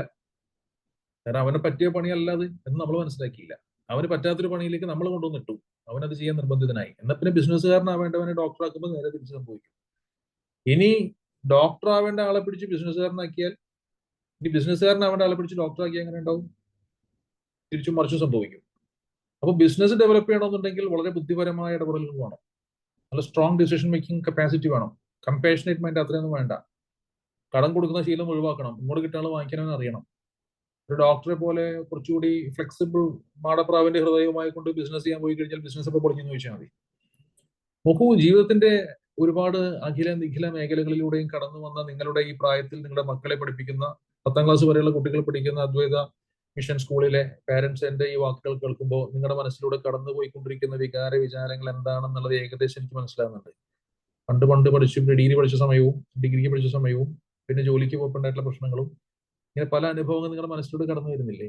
ഇത് നമ്മുടെ മക്കൾ ഇത് ചിന്തിക്കാതിരിക്കണമെങ്കിൽ നമ്മൾ നിർബന്ധമായും ചെയ്യേണ്ട കാര്യമാണ് ഇവരുടെ പാഷൻ നമ്മൾ കണ്ടെത്തണം എന്നുള്ളത്. കുട്ടികളുടെ പാഷൻ കണ്ടെത്താനുള്ള ഏറ്റവും സിമ്പിൾ ആയിട്ടുള്ള technique, just by making an investigation on the fingerprints of your child. മനോഹരമായിട്ട് നമുക്കത് ക്ലിയർ ചെയ്തെടുക്കാൻ പറ്റും. സുന്ദരമായി നമുക്കത് മനസ്സിലാക്കി എടുക്കാൻ പറ്റും. ആ കുട്ടിയുടെ ഫിംഗർ പ്രിന്റ്സ് നമ്മൾ സ്കാൻ ചെയ്യുന്നതോടുകൂടി കുട്ടിയുടെ കപ്പാസിറ്റി നമുക്ക് മനസ്സിലാക്കി തരാൻ പറ്റും. നിങ്ങളുടെ കുട്ടി ഏത് പ്രൊഫഷനിൽ വരണം എന്നുള്ളത് വളരെ കൃത്യമായി സ്റ്റാർ റേറ്റിംഗോടെ 5 star, 4 star, 3 star, 2 star, single star. Single സ്റ്റാറിലും 2 സ്റ്റാറിലൊക്കെ ഞങ്ങൾ അത്ര റെക്കമെൻഡ് ചെയ്യാറില്ല. പക്ഷെ നിർബന്ധമാണെങ്കിൽ കുഴപ്പമില്ല മോനെ, നിനക്ക് പഠിക്കാം, നിനക്ക് ഇത്ര താല്പര്യം പഠിച്ചോളൂ. പക്ഷെ നീ കുറച്ചുകൂടി എഫേർട്ട് എടുക്കേണ്ടി വരും, അതിന് സ്പെഷ്യൽ ട്യൂഷനൊക്കെ എടുക്കേണ്ടി വരും, ഒരുപാട് നീ സമയം കണ്ടെത്തേണ്ടി വരും. അതൊക്കെ പറഞ്ഞു കൊടുക്കാറുണ്ട്. നമ്മളൊരു ഇന്നത് എടുക്കണം മറ്റേത് എടുക്കേണ്ടതെന്ന് നമ്മൾ പറഞ്ഞു കൊടുക്കാറില്ല. ബ്രെയിൻ ലോബ്സിൽ ഏതൊക്കെ ബ്രെയിൻ ലോബ്സിലാണ് കൂടുതൽ കപ്പാസിറ്റി ഉള്ളതെന്നുള്ളത് നമ്മൾ കാണിച്ചു കൊടുക്കാറുണ്ട്. അങ്ങനെ ആവശ്യമുണ്ടെങ്കിൽ നിങ്ങൾ പാരന്റ്സുമായിട്ട് ഇരുന്ന ശേഷം 1 hour കൗൺസിലിംഗ് വരും. ഫിംഗർ പ്രിന്റ് സ്കാൻ ചെയ്തെടുക്കാൻ വേണ്ടിയിട്ട് നമുക്ക് വേണ്ടി വരുന്നത് ഏകദേശം ഒരു 10 മിനിറ്റ് സമയം മാത്രമേ ഉള്ളൂ. 10 ഫിംഗർ പ്രിന്റ്സും സ്കാൻ ചെയ്തെടുക്കും. ആർട്ടിഫിഷ്യൽ ഇന്റലിജൻസ് സിസ്റ്റത്തിലൂടെ നമുക്ക് അതിന്റെ കംപ്ലീറ്റ് ഡേറ്റയും അനലൈസ് ചെയ്ത് നമുക്ക് കിട്ടും. ബ്രെയിൻ ലോഞ്ചിന്റെ കപ്പാസിറ്റി മനസ്സിലാക്കി തരും. കുട്ടികളുടെ പാരന്റിങ് ശൈലി, കുട്ടികളോടുള്ള പാരന്റിങ് ശൈലിയിൽ മാറ്റം ഉണ്ടാക്കാൻ നിങ്ങളെ സഹായിക്കും. ചില കുട്ടികൾ ഹൈലി ലോജിക്കൽ ആയിരിക്കും, ചില കുട്ടികൾ ഹൈലി ഇമോഷണൽ ആയിരിക്കും. ലോജിക്കലായി കുട്ടിയോട് നിങ്ങളൊരു കാര്യം പറയുമ്പോൾ എങ്ങനെ പറയണം എന്നത് കൃത്യമായിട്ട് നമ്മൾ പറഞ്ഞു തരും. അവന് കാര്യകാരണ സഹിതം പറയണം, മോനെ ഇന്ന കാര്യങ്ങൾ ഇതുപോലെയൊക്കെയാണ്, അങ്ങനെയൊക്കെയാണ്, അതുകൊണ്ട് ഇന്നത് ചെയ്യണം എന്ന് പറഞ്ഞ കുട്ടിക്ക് മനസ്സിലാവും. അല്ലാതെ ഫീൽ മോനെ എത്ര നേരെ അമ്മ അങ്ങനെ പറയുന്നത് പറഞ്ഞ് അമ്മക്ക് തൊണ്ട പോയില്ലേ, അമ്മക്ക് പനി വരൂലേ എന്നൊക്കെ കുട്ടിയുടെ ഫീലിംഗ് ചെയ്താൽ അവനതൊരു പ്രശ്നമില്ല. കാരണം അവൻ ലോജിക്കൽ ടൈപ്പാണ്, അവന് റീസണിങ് വേണം, കാര്യകാരണ സഹിതം പറഞ്ഞു കൊടുത്താൽ ചെയ്യും. അവൻ നേരെ തിരിച്ചുള്ള കുട്ടികളോടോ റീസൺ പറയല്ല വേണ്ടത്, ഫീൽ ചെയ്ത് പറയാം. ഇത്ര നേരെ മോനെ അമ്മ പറയുന്നത്, അവൻ ഇത്രയൊക്കെ പറഞ്ഞു അമ്മക്ക് സുഖമില്ലാതായില്ലേ, നെഞ്ചുവേന എടുക്കുന്നു, തൊണ്ടവേന എടുക്കുന്നു, നമ്മുടെ മുത്തല്ലേ പൊന്നല്ലേ, അപ്പൊ ആ കുട്ടി എന്ത് ചെയ്യാം ചെയ്യുന്നതായിട്ട് കാണാൻ പറ്റും. അത് 2 ടൈപ്പ് കുട്ടികൾ, കോഗ്നിറ്റീവ് ടൈപ്പും ഉണ്ട്, അതോടൊപ്പം തന്നെ ഇപ്പുറത്ത് ഇമോഷണൽ ആണ്, പിന്നെ എഫക്റ്റീവ് ടൈപ്പും ഉണ്ട്. അപ്പൊ ഇതിൽ ഏതാ നമ്മുടെ കുട്ടി നമുക്ക് മനസ്സിലാക്കാൻ പറ്റും. ഒരു ക്വസ്റ്റ്യൻ വന്നിട്ടുണ്ട്, ഏത് പ്രായത്തിൽ? 3 വയസ്സിലാണ് തുടങ്ങുക. നിങ്ങളുടെ ഫിംഗർ പ്രിന്റ്സ് ഫോം ചെയ്യുന്നത് ഗർഭസ്ഥ കാലഘട്ടത്തിൽ 4-ം മാസത്തിന് 5-ാം മാസത്തിന് ഇടയിലുള്ള ഏകദേശം 60 ദിവസങ്ങളുടെ വ്യത്യാസങ്ങൾക്കനുസരിച്ച് ഫിംഗർ പ്രിന്റ്സ് ഫോം ചെയ്ത് കഴിഞ്ഞു. അതുപോലെ ബ്രെയിനിലേക്കും അതനുസരിച്ചിട്ടുള്ള മാറ്റങ്ങൾ അവിടെ സംഭവിച്ചു കഴിഞ്ഞു. ഇനി അത് മാറ്റാനാവില്ല. Unless and until your fingerprints doesn't change, നിങ്ങൾക്ക് ഈ റിപ്പോർട്ടിൽ മാറ്റം ഉണ്ടാവില്ല.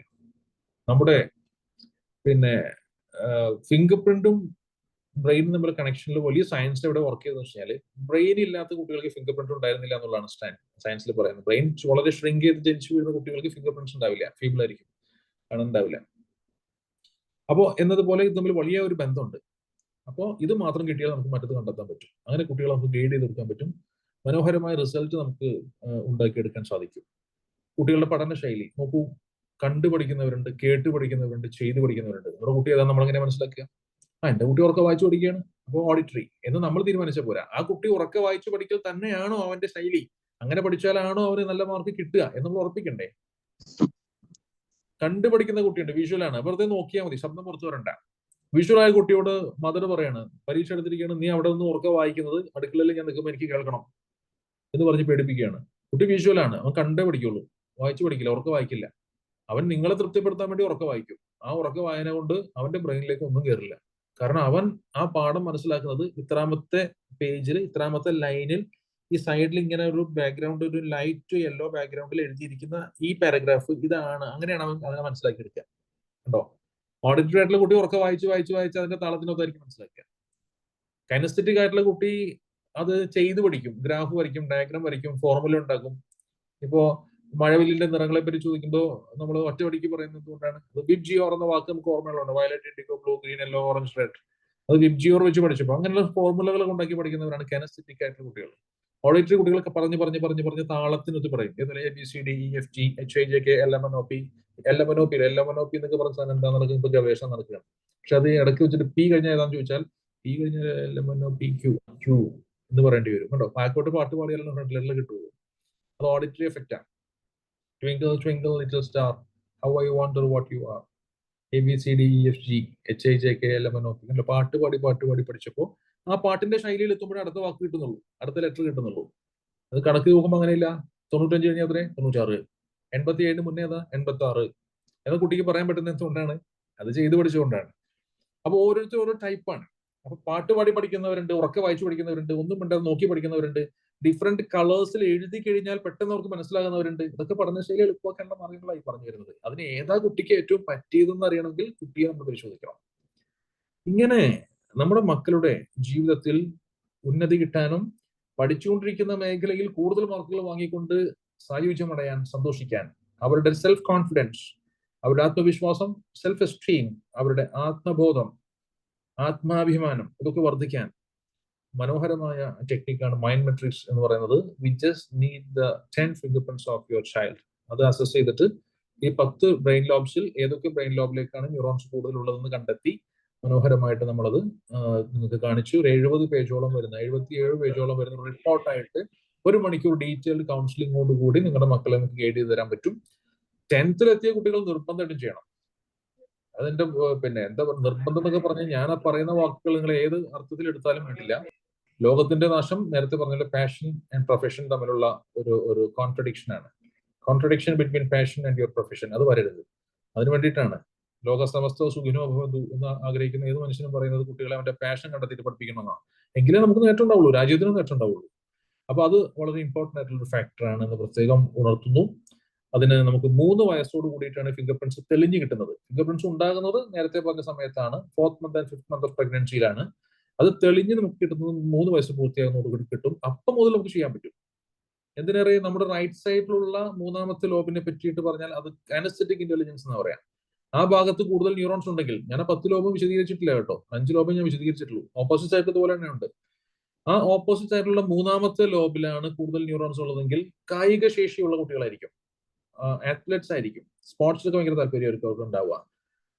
സച്ചിൻ ടെണ്ടുൽക്കർ അവരെ പോലെയുള്ള ആളുകൾക്ക് അങ്ങനെയാണ്. അപ്പോ ആ ഏരിയയിൽ ന്യൂറോൺസിന്റെ എണ്ണം കുറവാണെങ്കിൽ ബോഡിയും മൈൻഡും കണക്ട് ചെയ്യാൻ കുറച്ച് പ്രയാസമായിരിക്കും. ബോഡിയും മൈൻഡും പെട്ടെന്ന് കണക്ട് ചെയ്യില്ല. സച്ചിൻ ടെണ്ടുൽക്കറിനെ സംബന്ധിച്ചിടത്തോളം സ്പേസിൽ ബോൾ വരുമ്പോൾ ഇങ്ങനെ കാണുമ്പോൾ ഏത് പോയിന്റിൽ എത്തുമ്പോഴാണ് ബാറ്റ് വീശേണ്ടതിനെ പറ്റുന്ന ഐഡിയ ഉണ്ടാകും. ആ പോയിന്റിൽ അയാളുടെ മനസ്സ് പറയുന്നത് പോലെ ശരീരം പ്രതികരിക്കും. ഒട്ടന്നെ ബാറ്റ് വീശും, കൃത്യം ബോൾ കൊള്ളുകയും ചെയ്യും. അതാണ് കൈനസ്തെറ്റിക് ഇന്റലിജൻസ്. ഒരു കുട്ടിയെ ടെസ്റ്റ് ചെയ്തു, ഒരു പെൺകുട്ടിയാണ് ടെസ്റ്റ് ചെയ്തു, 3 വയസ്സായപ്പോൾ ടെസ്റ്റ് ചെയ്തു, കൈനസ്തെറ്റിക് ഇന്റലിജൻസ് കുറവായിട്ട് കണ്ടെത്തി. ഞങ്ങൾ കൃത്യമായിട്ട് പാരന്റ്സിനെ വിളിച്ചിട്ട് പറയും. അതിലൂടെ കുട്ടി സ്പോർട്സ് പേഴ്സൺ ആവൂല എന്ന് പറയുന്നതിന് അപ്പുറത്തേക്ക് വലിയൊരു നോളജ് പാരന്റ്സിന് കിട്ടുകയാണ്. എങ്ങനെയെന്നറിയോ, ഈ കുട്ടി കൈനസ്തെറ്റിക് ഇന്റലിജൻസ് മൈൻഡും ബോഡിയും ഒരുപോലെ എത്താൻ കുറച്ച് പ്രയാസമുള്ള കുട്ടിയാണ്. അതുകൊണ്ട് ഈ കുട്ടിക്ക് കല്യാണം ആലോചിക്കുമ്പോൾ നിങ്ങൾ ജോയിന്റ് ഫാമിലിയിലൊന്നും കല്യാണം കഴിച്ചു കൊടുക്കണ്ട കേട്ടോ എന്ന് പറഞ്ഞു കൊടുക്കും. കൂടുതൽ അംഗങ്ങളുള്ള ഫാമിലിയിലേക്ക് കുട്ടിയെ വിവാഹം കഴിച്ചു കൊടുക്കാതിരിക്കലാണ് നല്ലതെന്ന് കുട്ടിയുടെ 3ാമത്തെ വയസ്സിൽ പാരന്റ്സും ഗൈഡൻസ് കൊടുക്കാൻ നമുക്ക് സാധിക്കും. എന്താ കാരണം, ഒരു ടീമിനെ മാനേജ് ചെയ്യാൻ പ്രയാസമായിരിക്കും, ഒരുപാട് ആളുകളെ മാനേജ് ചെയ്യാൻ കുട്ടിക്ക് പ്രയാസം. അവരുടെ മനസ്സെത്തുന്നത് ശരീരത്തില്ല, മൈൻഡോടെ എത്തും, പക്ഷെ ബോഡി പുറകെ വരുള്ളൂ. അപ്പൊ താമസം വരും. അപ്പോ ഈ പെണ്ണ് വിളിച്ചാലൊന്നും വരില്ല, ഭയങ്കര സ്ലോ ആണ്, ഇന്ന് പറഞ്ഞാൽ നാളെ കിട്ടുള്ളൂ, ഒരു 10 പേർക്ക് പെട്ടെന്ന് ചായ എടുക്കാൻ പറഞ്ഞാൽ അവർക്ക് പറ്റുന്നില്ല. ഇങ്ങനെയുള്ള കമന്റ്സ് കേൾക്കുമ്പോൾ കുട്ടിക്ക് പ്രയാസമാവും. ഇൻലോ റിലേഷൻഷിപ്പ് ഒക്കെ ഭയങ്കര പ്രശ്നമായിട്ട് മാറും. പിന്നീട് കുട്ടി അത് അവസാനം എന്ത് പറ്റും, സ്വാഭാവികമായിട്ട് ഒരു ഡൈവോഴ്സിലൊക്കെ കലാശിക്കുന്നതായിട്ട് കാണാൻ പറ്റും. അത്രയും ഒരു കുട്ടിയുടെ ജീവിതത്തിലെ ഏറ്റവും പ്രധാനപ്പെട്ട നിമിഷങ്ങളെ സംബന്ധിക്കുന്ന സൂചനകളെ ഇത്ര കൃത്യമായിട്ട് 3ാമത്തെ വയസ്സിൽ പറഞ്ഞു കൊടുക്കാൻ പറ്റിയ ഒരു ശാസ്ത്രം എന്നുള്ളത് പറയൂ. ഇത് പ്രവചനമല്ല, ഇറ്റ്സ് നോട്ട് എ കെമിസ്ട്രി. കൈ നോക്കിയിട്ട് ഭാവി പറഞ്ഞു കൊടുക്കുകയല്ല, സാധ്യതകൾ മനസ്സിലാക്കി കൊടുക്കുകയാണ്. ഇറ്റ്സ് സയൻസ്, പ്യൂർലി സയൻസ്, മനോഹരമായ സയൻസ് ആണ്. നമ്മുടെ മക്കൾക്ക് നമ്മൾ വാങ്ങിച്ചു കൊടുക്കുന്ന ഫുഡ് പുറത്തുനിന്ന്, കുട്ടികൾക്ക് ഇപ്പൊ പുറത്തുനിന്ന് ഭക്ഷണം കഴിച്ചാൽ മതി അല്ലേ, എല്ലാവരും പുറത്തുനിന്ന് ഭക്ഷണം കഴിക്കുന്നവരാണ്. അവർക്ക് നമ്മൾ വാങ്ങിച്ചു കൊടുക്കുന്ന ഡ്രസ്സ് എത്രയോ കോസ്റ്റ്ലി ആയിട്ടുള്ളതാണ്. ജീവിതത്തിൽ ഒരിക്കൽ മാത്രം ചെയ്യേണ്ട ഒരു ടെസ്റ്റ്, 100ാമത്തെ വയസ്സിലും 3ാമത്തെ വയസ്സിലും അതിനിടയിലും എപ്പോ ചെയ്താലും ഒരേ റിപ്പോർട്ട് കിട്ടുന്ന, ഫിംഗർ പ്രിന്റ് മാറാത്തിടത്തോളം കാലം റിപ്പോർട്ട് മാറാത്ത ഒരു അത്ഭുതം. 3ാമത്തെ വയസ്സിൽ ചെയ്താൽ ആ 10 വയസ്സ് വരെയും കുട്ടിയുടെ പാരന്റ്സിന് ഗൈഡൻസ് കൊടുക്കും കുട്ടിയെ പറ്റി. ഒരു 12 വയസ്സ് 13 വയസ്സെത്തുമ്പോൾ കുട്ടിക്ക് കൃത്യമായിട്ട് അവന്റെ പഠനശൈലി പറഞ്ഞു കൊടുക്കും. ആ രീതിയിൽ പഠിച്ചാൽ മതി മോനെ, അങ്ങനെ പഠിച്ചാൽ നിങ്ങൾക്ക് നല്ല മാർക്ക് കിട്ടും. ഒരു 14 വയസ്സ് കഴിയുന്നതോട് കൂടിയിട്ട് കൃത്യമായിട്ട് കുട്ടിക്ക് പ്രൊഫഷൻ ഏതാണെന്നുള്ളത് കാണിച്ചു കൊടുക്കും. അവന്റെ മൈൻഡ് സെറ്റ് ചെയ്യിക്കും. ഒരു 18 വയസ്സോട് കൂടി അതിനെ പറ്റിയ കോഴ്സസ്, ആ കഴിവനുസരിച്ചുള്ള പുതിയ കോഴ്സ് ഡെവലപ്പ് ആയിക്കൊണ്ടിരിക്കുകയാണ്. ഇപ്പോൾ പിന്നെ BTech in cyber security, BTech in artificial intelligence, robotics, കുറെ കോഴ്സ്, മെക്കട്രോണിക്സ്, ഇതൊക്കെ പറഞ്ഞുകൊണ്ടിരിക്കുകയാണ് ഇപ്പോൾ. ആ സമയത്ത് ലേറ്റസ്റ്റ് അപ്ഡേറ്റ്സ് വെച്ചിട്ടുള്ള കുട്ടിയുടെ പാഷൻ അനുസരിച്ചുള്ള പ്രൊഫഷന്റെ കരിയർ ഗൈഡൻസ് നമ്മൾ കൊടുക്കും. ഒരു 22-23 വയസ്സൊക്കെ എത്തിക്കഴിഞ്ഞാൽ കുട്ടിയുടെ പേഴ്സണാലിറ്റി ട്രേറ്റ് അത് 4 ടൈപ്പാണ്. നിങ്ങൾക്കറിയോ, ഫിംഗർ പ്രിന്റിന്റെ ലെഫ്റ്റും റൈറ്റും തമ്പ് ഇംപ്രഷൻസ് മാത്രം നോക്കിയാൽ ലോകത്തുള്ള 800 കോടി ജനങ്ങളെ ഞങ്ങൾക്ക് 4 ബോക്സിലിടാം. വെറും 4 ബോക്സിലിടാം, വെറും 4ആയിട്ട് തിരിക്കാം. അങ്ങനെ 4ആയിട്ട് തിരിച്ചിട്ട് ആ ഫിംഗർ പ്രിന്റ്സ് വെച്ചുകൊണ്ട് വളരെ കൃത്യതയോടുകൂടി ഇയാളുടെ ക്യാരക്ടർ എന്താണ്, ഡോമിനന്റ് ആണോ, ഭയങ്കര മേധാവിത്വമുള്ള ടൈപ്പാണോ, ആളുകൾ ഒരു വീഡിയോ ഓഡിയോ ക്യാരക്ടറായിട്ട് ആളുകളെ ഇൻഫ്ലുവൻസ് ചെയ്യാൻ കഴിവുള്ള ആളാണോ, ഒരു അനലിസ്റ്റ് ആയിക്കൊണ്ട് എല്ലാ വിഷയങ്ങളും ചുഴിഞ്ഞന്വേഷിക്കുന്ന ടൈപ്പാണോ, എനിക്ക് ആർക്കും ഒരു ഉപദ്രവം ഉണ്ടാക്കണ്ട, എന്നെ ആരും ഉപദ്രവിക്കണ്ട, ഞാൻ ഒന്നിനും ഇല്ലേ, അയ്യോ പാവം ടൈപ്പാണോ. ഇങ്ങനെ 4 ടൈപ്പായിട്ട് 800 കോടി ജനങ്ങളിൽ ബോക്സിലിടാൻ നമുക്ക് വളരെ സിമ്പിളാണ് ഈ ടെക്നിക്ക് കൊണ്ട്. അപ്പൊ മേധാവിത്വമുള്ള ഒരു കുട്ടിയാണ്. നമ്മളെ കുട്ടിയുടെ പാരന്റ്സിന് പറഞ്ഞു കൊടുക്കും, ഈ കുട്ടിക്ക് ഭാവിയിൽ 20-22 വയസ്സെത്തുമ്പോൾ കല്യാണം ആലോചിക്കുമ്പോൾ ഇതേ ടൈപ്പ് ഫിംഗർ പ്രിന്റ് ഒരിക്കലും ഒരുപോലെ ആവില്ല, അതിലൊരു പാറ്റേൺ ഉണ്ട്. ആ പാറ്റേണിൽ തന്നെ ഡിഫറൻസ് ഉണ്ട്. ആ പാറ്റേൺ, ഇതേ പാറ്റേണുള്ള ഒരാളെ നിങ്ങൾ കല്യാണം കഴിച്ചു കൊടുത്താൽ ഒരു പോലീസ് സ്റ്റേഷനിൽ 2 SI വരുന്ന അവസ്ഥ എത്തും. അതുകൊണ്ട് എന്ത് ചെയ്യരുത്, അത് നിങ്ങൾക്ക് ഈ പ്രിന്റ് നിങ്ങളുടെ മറ്റേ ഇമോന്റെ ഈ പ്രിന്റ് വേറെ ഇതുപോലത്തെ ഒരു പ്രിന്റുമായിട്ട് ചേരൂല. കല്യാണം ആലോചിക്കുമ്പോൾ ആ സമയത്ത് വീണ്ടും വരണം. 3 വയസ്സുള്ള കുട്ടിയുടെ ഫിംഗർ പ്രിന്റ് എടുത്തിട്ട് പോയാൽ നിങ്ങൾക്ക് തരുന്ന റിപ്പോർട്ട് ആ റിപ്പോർട്ടുമായി നിങ്ങൾക്ക് 22 വയസ്സിൽ വീണ്ടും വരാം, 14 വയസ്സിൽ പിന്നെയും വരാം, 10 വയസ്സിൽ വീണ്ടും വരാം, 40 വയസ്സൊക്കെ എത്തുമ്പോൾ കുട്ടിക്ക് റിപ്പോർട്ട് ഇട്ട് വീണ്ടും വന്നിട്ട് ഞാനിപ്പോൾ ജോലി സെറ്റിൽഡ് ആയി, പാഷൻ അനുസരിച്ച് പ്രൊഫഷൻ കണ്ടെത്തി, നല്ല വരുമാനമൊക്കെ വരുന്നുണ്ട്, 40 വയസ്സത്തിൽ എത്തി, റിട്ടയർമെന്റ് പോലെയൊക്കെ ആയിപ്പോ ഒന്നും വേണ്ട, പൈസയൊക്കെ വന്നുകൊണ്ടിരിക്കുന്നുണ്ട്, അഡീഷണൽ ആയിട്ട് എന്തെങ്കിലും ഒരു സൈഡ് ബിസിനസ് ചെയ്യണം സാറേ, എന്റെ പാഷൻ അനുസരിച്ച് എനിക്ക് പറ്റുന്ന കുറച്ച് സൈഡ് ബിസിനസ് ഇന്നത്തെ കാലഘട്ടത്തിൽ ഒന്ന് പറഞ്ഞുതരാൻ പറ്റുമോ എന്ന് ചോദിച്ചാൽ അതും പറഞ്ഞു കൊടുക്കാൻ പറ്റും. അതേ റിപ്പോർട്ട് വെച്ചുകൊണ്ട് എത്ര സുന്ദരമാണ്, എത്ര മനോഹരമാണ്. ഇതുപോലെ കുട്ടികളെ ഗൈഡ് ചെയ്യാൻ വേണ്ടിയിട്ട് ഇതിന് ടോട്ടൽ റിപ്പോർട്ട് എടുത്ത് കൗൺസിലിംഗ് ഉൾപ്പെടെ നമുക്ക് ഏകദേശം വരുന്ന ചിലവ് 6,000 റുപ്പീസോളം വരും. ഞാൻ നിങ്ങളടുത്ത് അത് പിന്നെ ഒരു വലിയൊരു എക്സ്പെൻസ് ആയിട്ട് കാണണ്ടെന്ന് പറയുള്ളൂ. നമ്മുടെ മക്കളുടെ ഭാവിക്ക് വേണ്ടി, നമ്മുടെ രാജ്യത്തിന്റെ ഭാവിക്ക് വേണ്ടി. തായ്ലൻഡിലും റഷ്യയിലും ഒക്കെ ഈ ടെസ്റ്റ് ചെയ്തിട്ടാണ് ഒളിമ്പിക്സിലേക്കും സ്പോർട്സ് കൗൺസിലേക്കൊക്കെ ആളുകൾ എടുക്കുക, സ്പോർട്സ് കമ്മിറ്റിയിലോട്ടൊക്കെ ആളുകൾ എടുക്കുക. അതൊക്കെ കപ്പാസിറ്റി ഉണ്ടോ നോക്കും. കുട്ടികൾ ചെറിയ പ്രായത്തിൽ ഓടും ചാടും തലകുത്തി മറിയും, ഭയങ്കര അഡ്വഞ്ചറസ് ഒക്കെ ആയിരിക്കും. പക്ഷേ കാനസ്തെറ്റിക് ഇന്റലിജൻസ് 12 വയസ്സൂടെ പുറത്തു വരും. അതിന് കഴിവുള്ള കുട്ടിയെ അന്ന് സ്പോർട്സിൽ താല്പര്യം കാണിക്കുള്ളൂ. താല്പര്യം കാണിക്കാത്തവനെ സ്പോർട്സ് സ്കൂളിൽ വിട്ട് ഓടിച്ച് ആകെ ബുദ്ധിമുട്ടാക്കി പിന്നെ അവന് പിന്നെ ഓടിയാലൊന്നും പിന്നെ മെഡൽ കിട്ടില്ലാത്ത അവസ്ഥ വരും. അപ്പൊ അതിന് കുറെ പഴിയേക്കേണ്ടി വരും. എന്നാൽ പിന്നെ ഞാൻ അതിൽ പങ്കെടുത്തിട്ട് മെഡൽ വാങ്ങൂല, വാശിക്ക് വാങ്ങാതിരിക്കുക, കോൾഡ് വാർ സിസ്റ്റം എന്ന് പറയാം. അങ്ങനെ വൈരാഗ്യ ബുദ്ധിയിലൊക്കെ മെഡൽ വാങ്ങാതിരിക്കാൻ, മെഡൽ കിട്ടാതിരിക്കാൻ തോൽക്കുന്ന കുട്ടികളുണ്ട്. സ്പോൺസർഷിപ്പിൽ വലിയ പൈസയൊക്കെ വാങ്ങിയിട്ടുണ്ടാവും ഇപ്പുറത്തെ ടീം, എന്നാൽ മനഃപൂർവ്വം പോയിട്ട് തോക്കുകയും ചെയ്യും. ഇങ്ങനെ വൈരാഗ്യ ബുദ്ധി നോക്കുന്ന ആൾക്കാരുണ്ട്. അപ്പോൾ അറിയില്ലാത്ത, താല്പര്യമില്ലാത്ത മേഖലയിൽ നിർബന്ധിക്കുമ്പോഴാണ് ഇങ്ങനെയൊക്കെയുള്ള പ്രശ്നങ്ങൾ ഉണ്ടാകുന്നത്. മാതാപിതാക്കളും മക്കളും തമ്മിലുള്ള ബന്ധങ്ങൾ അകലുന്നത്, സമൂഹത്തിന് നഷ്ടമായിട്ട് മാറുന്നത്. അപ്പോൾ ഞാൻ നിങ്ങളടുത്ത് പറഞ്ഞു വന്നത്രേ ഉള്ളൂ, നമ്മുടെ മക്കളെ ജീവിതത്തിൽ ഒരിക്കലെങ്കിലും ഈ ടെസ്റ്റ് ചെയ്ത്, ഒരിക്കൽ മാത്രം ചെയ്യേണ്ട ടെസ്റ്റ് ഒരിക്കൽ ചെയ്ത്, ബാക്കിയുള്ള കുറച്ച് ചെലവുകളൊക്കെ ഒന്ന് മാറ്റി വെച്ചുകൊണ്ടാണെങ്കിലും അങ്ങനെ നമ്മൾ ഒന്ന് ഗൈഡ് ചെയ്ത് കൊടുക്കുക, നമ്പർ 1. 2, പാരന്റിങ് ആയിട്ട് ബന്ധപ്പെട്ട് ചില ട്രെയിനിങ് പ്രോഗ്രാംസിലൊക്കെ നിങ്ങൾ പങ്കെടുക്കുക. അങ്ങനെ കുട്ടികളെ നന്നാക്കി എടുക്കുന്ന മേഖലയിലൊക്കെ നിങ്ങൾക്ക് ഇടപെടാൻ സാധിക്കും. നമ്മുടെ മക്കളുടെ ഭാവിയാണ് നമ്മുടെ ഏറ്റവും വലിയ ആഗ്രഹം, ഏറ്റവും വലിയ തപസ്യ എന്ന് പറയുന്നത്. തീർച്ചയായിട്ടും അത് വേണ്ട രീതിയിൽ ഉപയോഗപ്പെടുത്തുക എന്നൊക്കെയാണ് ഇതേ സംബന്ധിച്ച് എനിക്ക് പറയാനുള്ളത്. നേരത്തെ പറഞ്ഞു വെച്ചതും ആവർത്തിച്ചുകൊണ്ട് ഞാൻ അവസാനിപ്പിക്കുകയാണ്. അതൊരു കുട്ടിയുടെ ചിന്താശേഷി, അവന്റെ പ്രവർത്തനങ്ങൾ ഇത് വളരെ കണക്റ്റഡ് ആണ്. നമ്മുടെ മനസ്സിലുള്ള ചിന്തകളാണ് വാക്കുകളായി പുറത്തു വരുന്നത്, വാക്കുകളാണ് പിന്നീട് പ്രവർത്തനങ്ങളായി മാറുന്നത്. പ്രവർത്തനങ്ങൾ കുറെ ചെയ്ത് കഴിയുമ്പോൾ അത് ശീലങ്ങളായി മാറും, ശീലങ്ങൾ പിന്നീട് സ്വഭാവമായി മാറും, സ്വഭാവം പിന്നെ നമുക്ക് മാറ്റാനാവില്ല, അത് നമ്മുടെ വിധിയെ തീരുമാനിക്കും. അപ്പൊ ഈ ബ്രെയിനാണ് ചിന്തകളുടെയൊക്കെ കേന്ദ്രം. അതിന് ബ്രെയിനിന്റെ ഡിഫറെന്റ് ലോബ്സിൽ പ്രധാനപ്പെട്ട ചില ഏരിയകൾ ഇതിന് കാരണമാകുന്നുണ്ട്.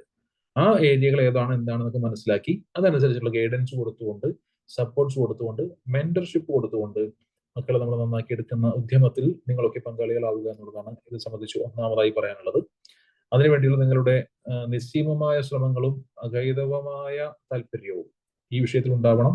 നിങ്ങൾക്ക് വേണ്ടി, നിങ്ങളുടെ മക്കൾക്ക് വേണ്ടി, നിങ്ങളുടെ സ്കൂളിന് വേണ്ടി, നമ്മുടെ രാജ്യത്തിന് വേണ്ടി എന്ന് മാത്രം പറഞ്ഞുകൊണ്ട് ഈ ചെറിയ ഒരു പ്രസന്റേഷൻ തൽക്കാലം ഞാനിവിടെ സമാപ്തി കുറിക്കുകയാണ്. നിങ്ങളുടെ സംശയങ്ങൾക്കുള്ള അവസരമാണ്. സംശയങ്ങൾ നിങ്ങളുടെ അവകാശമാണ്, സംശയമൊന്നുമില്ല. ഈ സംശയങ്ങൾ നിങ്ങളുടെ അവകാശമാണ്. എൻറ്റയർലി സയന്റിഫിക് ആയിട്ട് ഞാൻ സംസാരിച്ചിട്ടുള്ളത്. സംശയങ്ങൾ അവകാശമാണ്, ചോദിക്കാം. അതിന് ആൻസർ ഒരു 10-15 മിനിറ്റ്സ് നമുക്ക് ഒരു open forum for the parents, just for A discussion and doubt clearance. Thank you. Prajula teacher അത് മോഡറേറ്റ് ചെയ്തു. നമ്മുടെ സ്കൂളിലെ പ്രിൻസിപ്പൽ അതുപോലെയുള്ള ടീച്ചേഴ്സ് എല്ലാവരും ഗ്രൂപ്പിലുണ്ട്. സംസാരിക്കാം. അതോടൊപ്പം തന്നെ മറ്റുള്ളവർക്ക് എന്തെങ്കിലും സംശയങ്ങളൊക്കെ ചോദിക്കാണ്ടെങ്കിൽ ചോദിക്കാം.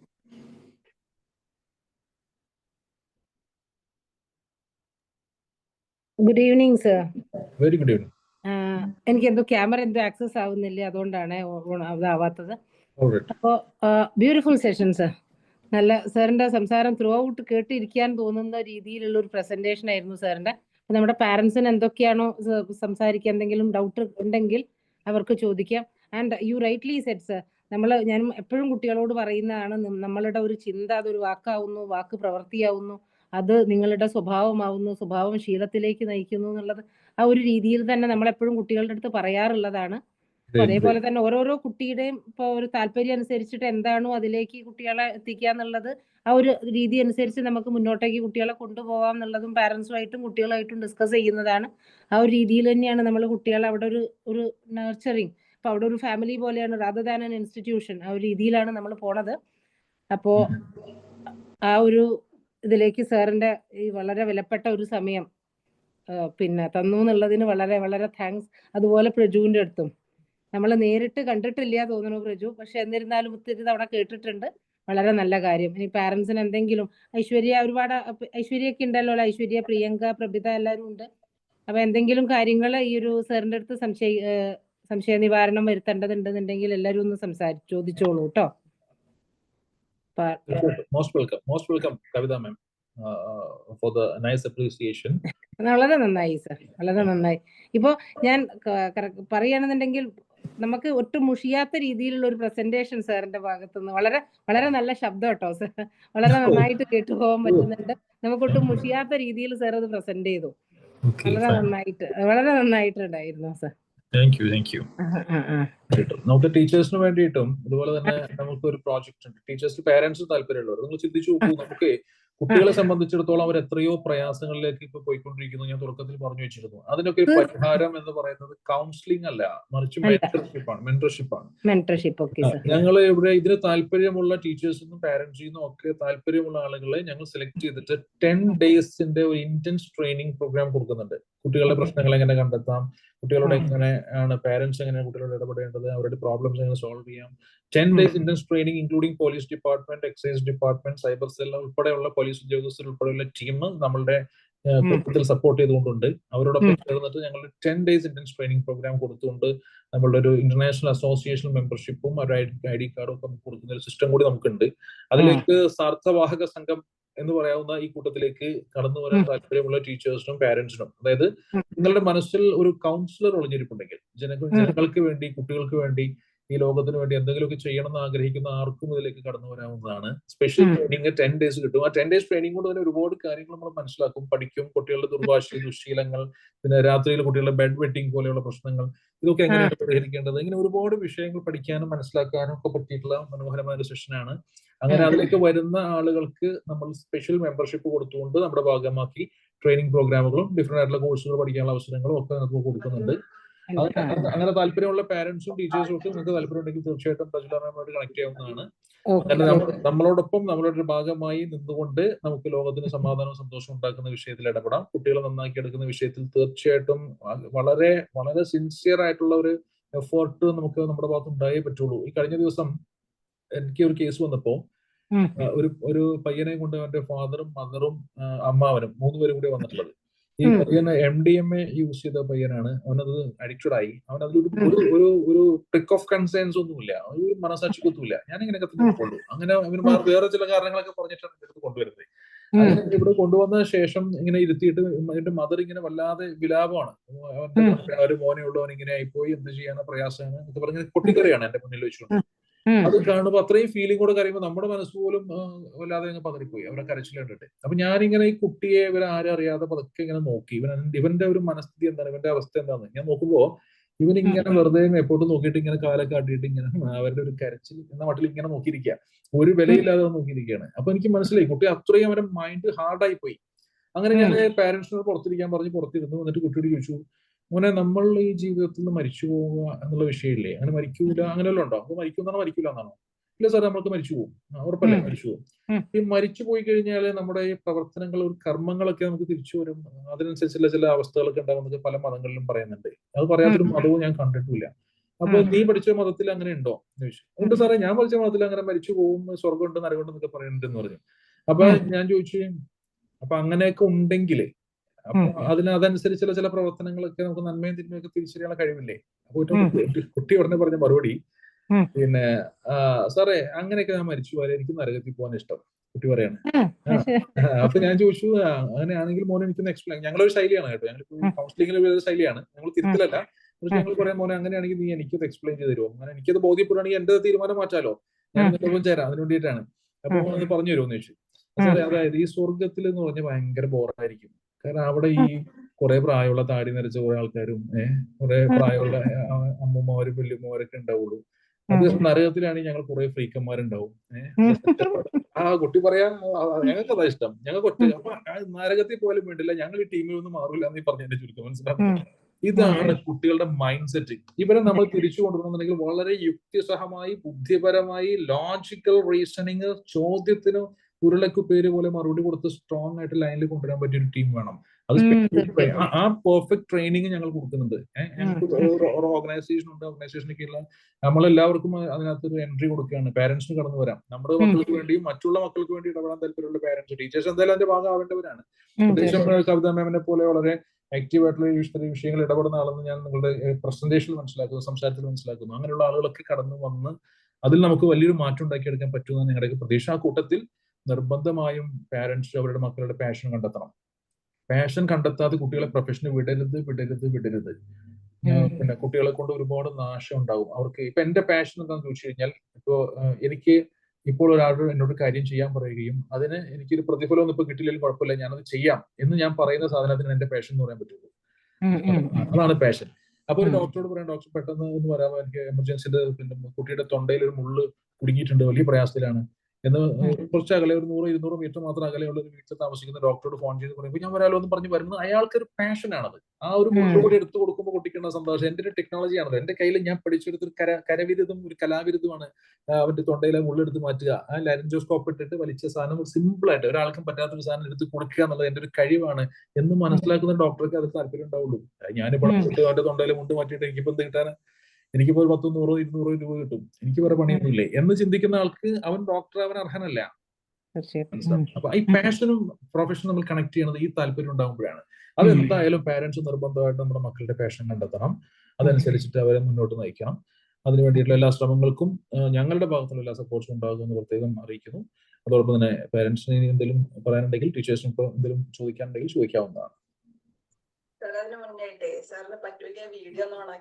ഞാൻ കംപ്ലീറ്റ്ലി ഇവിടെ എന്റെ ഏരിയയിൽ പിന്നെ ഡാർക്കാണ് ഏരിയ, ലൈറ്റ് ഇവിടെ ഇല്ല. അതുകൊണ്ടാണ് ഞാനിപ്പോ വീഡിയോ ഓൺ ആക്കാതിരുന്നത്. അതുകൊണ്ടാണ് റിയലി സോറി. എന്നെ നിങ്ങൾക്ക് ഒരു പക്ഷേ നല്ല ക്ലാരിറ്റി ഒന്നും കാണാൻ പോലും പറ്റിയെന്ന് വരില്ല. എന്നാൽ പിന്നെ അങ്ങനെ കാണാതായി കഴിഞ്ഞാൽ പിന്നെ ഇയാളാണ് ആളെന്താളാണെന്ന് മനോഹരമായ നമ്മള് എന്താ പറയാ, നല്ലൊരു കാര്യം ഫീൽ ചെയ്താൽ നമ്മളത് മൂടി വെക്കണ്ടല്ലോ. അതൊക്കെ കേൾക്കാൻ നല്ല സുഖമുള്ള കാര്യങ്ങളൊക്കെ തന്നെയാണ്. വളരെ നല്ല പ്രസന്റേഷൻ, ബ്യൂട്ടിഫുൾ പ്രസന്റേഷൻ, ബ്യൂട്ടിഫുൾ വേ. അപ്പൊ എന്നെ നിങ്ങൾക്ക് വിസിബിൾ ആണോ? എങ്ങനെ? എന്നിപ്പോ വിസിബിൾ ആണ്. ഞാൻ എനിക്കത് ക്ലാരിറ്റി ഇല്ല അവിടെ. സർ എന്തായാലും ഒരു ദിവസം സ്കൂളിലേക്ക് വരൂ. വെൽക്കം ചെയ്യാണ്. അപ്പൊ നമ്മളുടെ ഒരു മോട്ടീവ് പറഞ്ഞാല് സർ, കുട്ടികളെ എന്താണോ അവര് എന്താണ് എക്സൽ ചെയ്യാൻ ആഗ്രഹിക്കുന്ന രീതിയിൽ ആ ഒരു ഫീൽഡിൽ അവർ എക്സൽ ചെയ്ത് പോട്ടെ എന്നുള്ളതാണ്. ടുഗദർ ടുവേർഡ്സ് എക്സലൻസ് ആണ് നമ്മുടെ സ്കൂളിന്റെ ഒരു മോട്ടോ. അപ്പൊ ഓരോരുത്തർ ഓരോ രീതിയിലായിരിക്കും. ഇപ്പൊ സാർ പറഞ്ഞ പോലെ സിംഹവും പിന്നെ മാനും മുയലും ഒക്കെ ഡിഫറെന്റ് ക്വാളിറ്റീസ് ഉണ്ടാവുമല്ലോ എന്തായാലും എല്ലാവർക്കും. അപ്പൊ അവരാ ഒരു അതിനനുസരിച്ചിട്ട് അവരുടെ ക്വാളിറ്റി എന്താണോ അവർക്ക് സിദ്ധമായി കിട്ടിയത് അതിനനുസരിച്ച് അതിന് നമ്മൾ സപ്പോർട്ട് ചെയ്ത് കൊടുക്കുക. ഒരു സ്കഫോൾഡിങ് നമ്മളുടെ ഭാഗത്തു നിന്ന് ഉണ്ടാവുക. നല്ല രീതിയിൽ നല്ലൊരു ബ്യൂട്ടിഫുൾ ആയ ഇതിനെയെങ്കിലും ഇരുൾപ്പത്തി കൊത്താതെ കാക്കണം എന്നുള്ള നിലയിൽ ഓരോ മക്കളെയും പിടിച്ച് മുന്നോട്ട് കൊണ്ടുപോകുക എന്നുള്ളത് തന്നെയാണ് അദ്വൈത മിഷൻ ചിന്തിക്കുന്നത്. വളരെ സന്തോഷം സർ. സന്തോഷം. അപ്പൊ പ്രജു, താങ്ക്സ് അ ലോട്ട് ഇങ്ങനെ ഒരു സെഷൻ. അപ്പൊ നമുക്ക് സമയം പോലെ വീണ്ടും കാണാം അല്ലേ? തൽക്കാലം ലീവ് ചെയ്യാലോ അല്ലേ? നമ്മള് കണക്റ്റഡ് ആയിട്ട് നമ്മളൊരു ഓൺലൈൻ ക്ലാസ് നമ്മൾ പ്ലാൻ ചെയ്യുന്നുണ്ട് കാലിക്കറ്റ് വെച്ചിട്ട്. അപ്പൊ അതിന് കൂടുതൽ ഡീറ്റെയിൽസ് നമ്മൾ ഗ്രൂപ്പിൽ അറിയിക്കും. സിക്സ്തിനുള്ള പ്രോഗ്രാം അല്ലേ? ഏപ്രിൽ 6-ലാണ്. എവിടെ? ഓൺലൈൻ ആണോ അല്ലെ? ഓഫ്ലൈൻ ആണ്. എവിടെ വെച്ചിട്ടാണ്? നമ്മള് ഈ ഒരു കാര്യമായിട്ട് പാരന്റിങ്ങുമായിട്ട് കണക്റ്റഡ് ആയിട്ട് നമ്മള് വേറൊരു ദിവസം പ്ലാൻ ചെയ്യുന്നുണ്ട്. അത് കൂടാതെ വേറൊരു ക്ലാസ് നമ്മള് 6th ഓഫ്ലൈൻ ക്ലാസ് ആയിട്ട് നടത്താൻ വിചാരിക്കുന്നുണ്ട്. അപ്പൊ അതിനെ കുറിച്ചൊക്കെ നമ്മൾ ഗ്രൂപ്പിൽ കൂടുതലായിട്ട് അറിയിക്കാം. അത് സബ്ജക്റ്റ് ഇതല്ല, അത് ദൃഢമാക്കാൻ ബന്ധങ്ങൾ എന്ന് പറഞ്ഞിട്ട് അങ്ങനെ ഒരു റിലേഷൻഷിപ്പ് കോമ്പാറ്റബിലിറ്റി ആയിട്ട് കണക്റ്റഡ് ആയിട്ടുള്ള ഒരു ക്ലാസ് ആണ്. അതിനെ കുറിച്ച് നമ്മൾ ഗ്രൂപ്പിൽ അറിയിക്കാം. അതുപോലെ നമ്മൾ പാരന്റിങ്ങുമായിട്ട് അപ്പൊ അത് പാരന്റ്സ് കപ്പിൾസ് എന്ന രീതിയിൽ ഹസ്ബൻഡും വൈഫും ഒന്നിച്ച് പങ്കെടുക്കേണ്ട ഒരു പ്രോഗ്രാമാണ്. ലൈക്ക് എന്താണ് ഞാനും എന്റെ ഭർത്താവും തമ്മിലുള്ള പ്രശ്നത്തിന് കാരണം, എന്താണ് എന്റെ ഭാര്യയുടെ സ്വഭാവം എനിക്ക് പിടിക്കാത്തതിന് കാരണം, ഭർത്താവിന്റെ എന്താണ് ഏത് സ്റ്റൈൽ ഓഫ് പ്രസന്റേഷൻ ആണ് എന്നിൽ പ്രശ്നം ഉണ്ടാക്കുന്നത്, ഇതൊക്കെ സ്വയം തിരിച്ചറിയാനും മനസ്സിലാക്കാൻ. നേരത്തെ പറഞ്ഞ ഒരു വീട്ടിൽ 2 അല്ലെങ്കിൽ ഒരു പോലീസ് സ്റ്റേഷനിൽ 2 SI ഉണ്ടോ എന്ന് കണ്ടെത്താനൊക്കെ ഇത് സഹായിക്കും. അവിടെ വരുന്ന എല്ലാവരുടെയും left and right thumb impressions ഞങ്ങൾ ചെക്ക് ചെയ്തിട്ട് 2 പേരുടെയും പേഴ്സണാലിറ്റി ട്രേറ്റ്സ് നമ്മൾ പറഞ്ഞു തരും. 2 പേരും ശ്രദ്ധിക്കേണ്ട കാര്യങ്ങൾ മനസ്സിലാക്കി തരും. റിലേഷൻഷിപ്പ് കമ്പാറ്റിബിലിറ്റി, അതോടൊപ്പം തന്നെ സുദൃഢമാക്കാൻ ബന്ധങ്ങൾ എന്ന മനോഹരമായ ഒരു സെഷൻ അവിടെ നടക്കുന്നത്. അതിൽ പ്രീ മാരിറ്റൽ കോൺസെപ്റ്റിലും പോസ്റ്റ് മാരിറ്റൽ കോൺസെപ്റ്റിലും ഒക്കെ ഉപകാരപ്പെടും. അതോടൊപ്പം തന്നെ കുറച്ച് അവർക്ക് കുട്ടികളുടെ ജീവിതത്തിൽ ഇടപെടാവുന്ന കുറെ മേഖലകളെ സംബന്ധിക്കുന്ന ചില പാരന്റിംഗ് ടിപ്സും നമ്മൾ അതിൽ കൊടുക്കുന്നുണ്ട്. പിന്നെ 6-ാം തീയതി സൺഡേ ആണ് സെഷൻ നടക്കുന്നത്. അപ്പോൾ നിങ്ങൾക്ക് പറ്റാവുന്നവരൊക്കെ അതിൽ പങ്കെടുത്തു കഴിഞ്ഞാൽ ഞാൻ ഡയറക്റ്റ് ആയിട്ട് വരുന്നുണ്ട് ഇന്നത്തെ സെഷനിൽ. നേരിട്ട് നമുക്ക് കാണാം. കുറച്ചുകൂടി ഒരു ഡയറക്റ്റ് ഇന്ററാക്ഷന്റെ സാധ്യതകൾ അവിടെ കൂടുതലായിട്ട് കിട്ടുമെന്നാണ് ഞാൻ പ്രതീക്ഷിക്കുന്നത്. നല്ല മനോഹരമായ സെഷനാണ്. പിന്നെ അറിഞ്ഞും പറഞ്ഞും തിരിച്ചറിഞ്ഞും ഒരുപാട് കാര്യങ്ങൾ മനസ്സിലാക്കി, തമാശയിലൂടെ ആണെങ്കിൽ പോലും ഒരുപാട് കാര്യങ്ങൾ മനസ്സിലാക്കിയിട്ട് അവരവരെ പറ്റി തിരിച്ചറിഞ്ഞുകൊണ്ട് ബന്ധങ്ങളെ സുദൃഢമാക്കുന്നതിൽ നമ്മളിൽ വരുത്തേണ്ട മാറ്റങ്ങൾ, പരസ്പരം വരുത്തേണ്ട മാറ്റങ്ങൾ മനസ്സിലാക്കിക്കൊണ്ട് പോയാൽ അന്ന് മുതൽ ഒരു പുതിയ ജീവിതമായിരിക്കും എന്ന കാര്യം എനിക്ക് I can give you A guarantee and surety. Okay. Thank you sir, thanks a lot. നമുക്ക് വേറൊരു ദിവസം പ്ലാൻ ചെയ്യാം. ഡേറ്റും മറ്റു കാര്യങ്ങളൊക്കെ നമ്മൾ ഗ്രൂപ്പിൽ അറിയിക്കാം. Okay, thank you Braju. Thank you. Good night. Bye. Okay, good night. Thank you, sir. Thank you. എല്ലാവർക്കും ഗുഡ് നൈറ്റ്. Thank you.